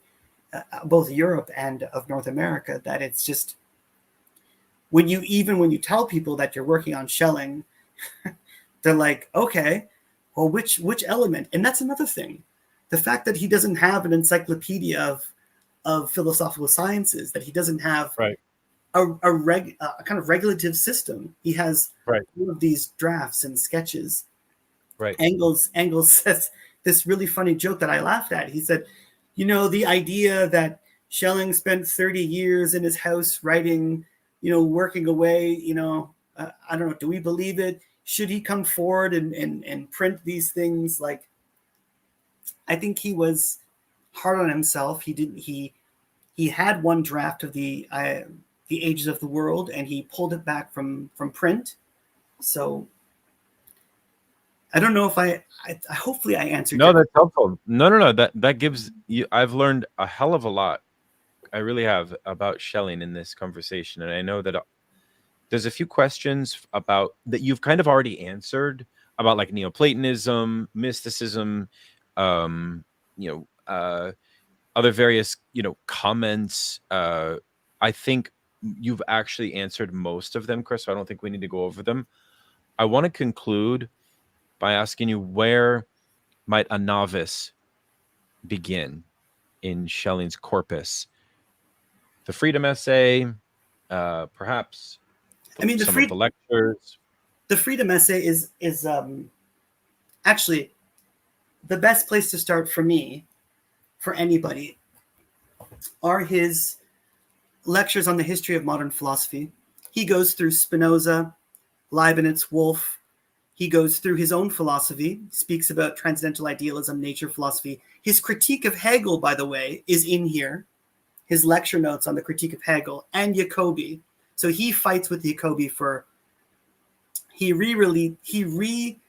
republishes something in 1812 where he and Jacobi are going at it for quite a while. And what Schelling releases after that in 1812 ends their friendship. So this is a very good book. You get to see Schelling's understanding of the early modern philosophers and the critical tradition, as well as so all of the Hegelians that want to understand Schelling's critique of Hegel, it's here. It's in this text. I also think he wrote a dialogue called Bruno, where the interlocutors in it, Bruno is, of course, the mouthpiece of Schelling, and Lucius is the mouthpiece of Fichte. It's a very good really good at showing the differences between Fichte and Schelling. I also think that Hegel's Differenzschrift, so the difference between Fichte and Schelling's philosophy, is an excellent piece to read. I think Hegel does a very good job of bringing out elements in Schelling's philosophy. He's a very good reader of Schelling at this time, and inspires Schelling, as I said before, with this kind of formula of the identity of identity and non-identity in his identity philosophy. And it's at the time where they're writing a journal together and they're working out their philosophy, their absolute idealism together. So those are some good places to start, I think, if anyone's really interested. There is a couple pieces that I posted on Twitter for your Marxist friends and for our Marxist comrades that relates Schelling's philosophy to Marx. It's by Manfred Frank. There's another one by Habermas, and another piece that I can post later on, or I can send to you. And Manfred Frank's argument is that it wasn't Hegel that inspired the young Marx, it was Schelling. His whole arguments in nature on production, the productive elements in nature, production, product. I'd love to read that. Wow, I'd love to read that. Yeah. Well, I hope everybody can give Christopher a nice little round of applause. Our audience has just grown as you've been articulating all of these points. So good job. Thanks everybody for listening. We'll continue to do these streams. I thought this went really well. And this is kind of like, thinking in public. It's funny because Hegel once you may remember this in the Lukács portion of Destruction of Reason on Schelling, where Hegel criticizes Schelling. And this is something that is a funny way to, it's a funny critique, because he says that Schelling's one flaw pedagogically is that he's learning in public. Yes. And my immediate response was like, yeah, what's the problem with that? what's the problem with that? This is it's funny. At the North American Schelling Society's 7th annual meeting, I was there presenting a paper, but Adrian Johnson was there, and that's how he opened up his his talk at the Schelling Society, which didn't impress any Schelling any Schelling associate. Well, because let's hold on a second. I thought that Lukács's whole point was that philosophy is about this grounding in the egalitarianism. Right. It shouldn't the classroom always be public as much as it possibly can be? I mean, that's why we do these streams, right? I mean, it's like, and I'm sure that, we are gadflies to the university because we do these streams and 600 people watch it. It's pretty cool. So I don't really understand. I would have to have it explained to me. It's a little bit late. I'm a little bit tired. Maybe I can understand it later, but I don't really see the point of that critique of Schelling. See, the funny thing about this is that from 1818 to 1827, Schelling was doing many things. So he lectured. He also went on archaeological digs with Johann Wagner. He went to Florence and Venice and was kind of mapping out the archaeological elements of Virgil's Ovid. So he was doing lots of things, but I agree with you. I mean, I think there is something to the fact that he is, in a sense, working out his positive philosophy through his lectures, through the public, I think. And I don't see a problem with that either. I think it's very interesting. Yeah, no, it's something that I myself have done in a certain way. So anyways, well, we'll let Chris have a nice night. Thank you for your time. Hopefully you don't have to go to the bathroom and you've been holding it and you're No. But thank you for the tour de force. Chris Manor says, Lukács wants egalitarianism grounded in reason, and Schelling wants freedom grounded in the Abgrund. That's an interesting reading of this conversation. I like that a lot, actually. It makes a lot of sense to me.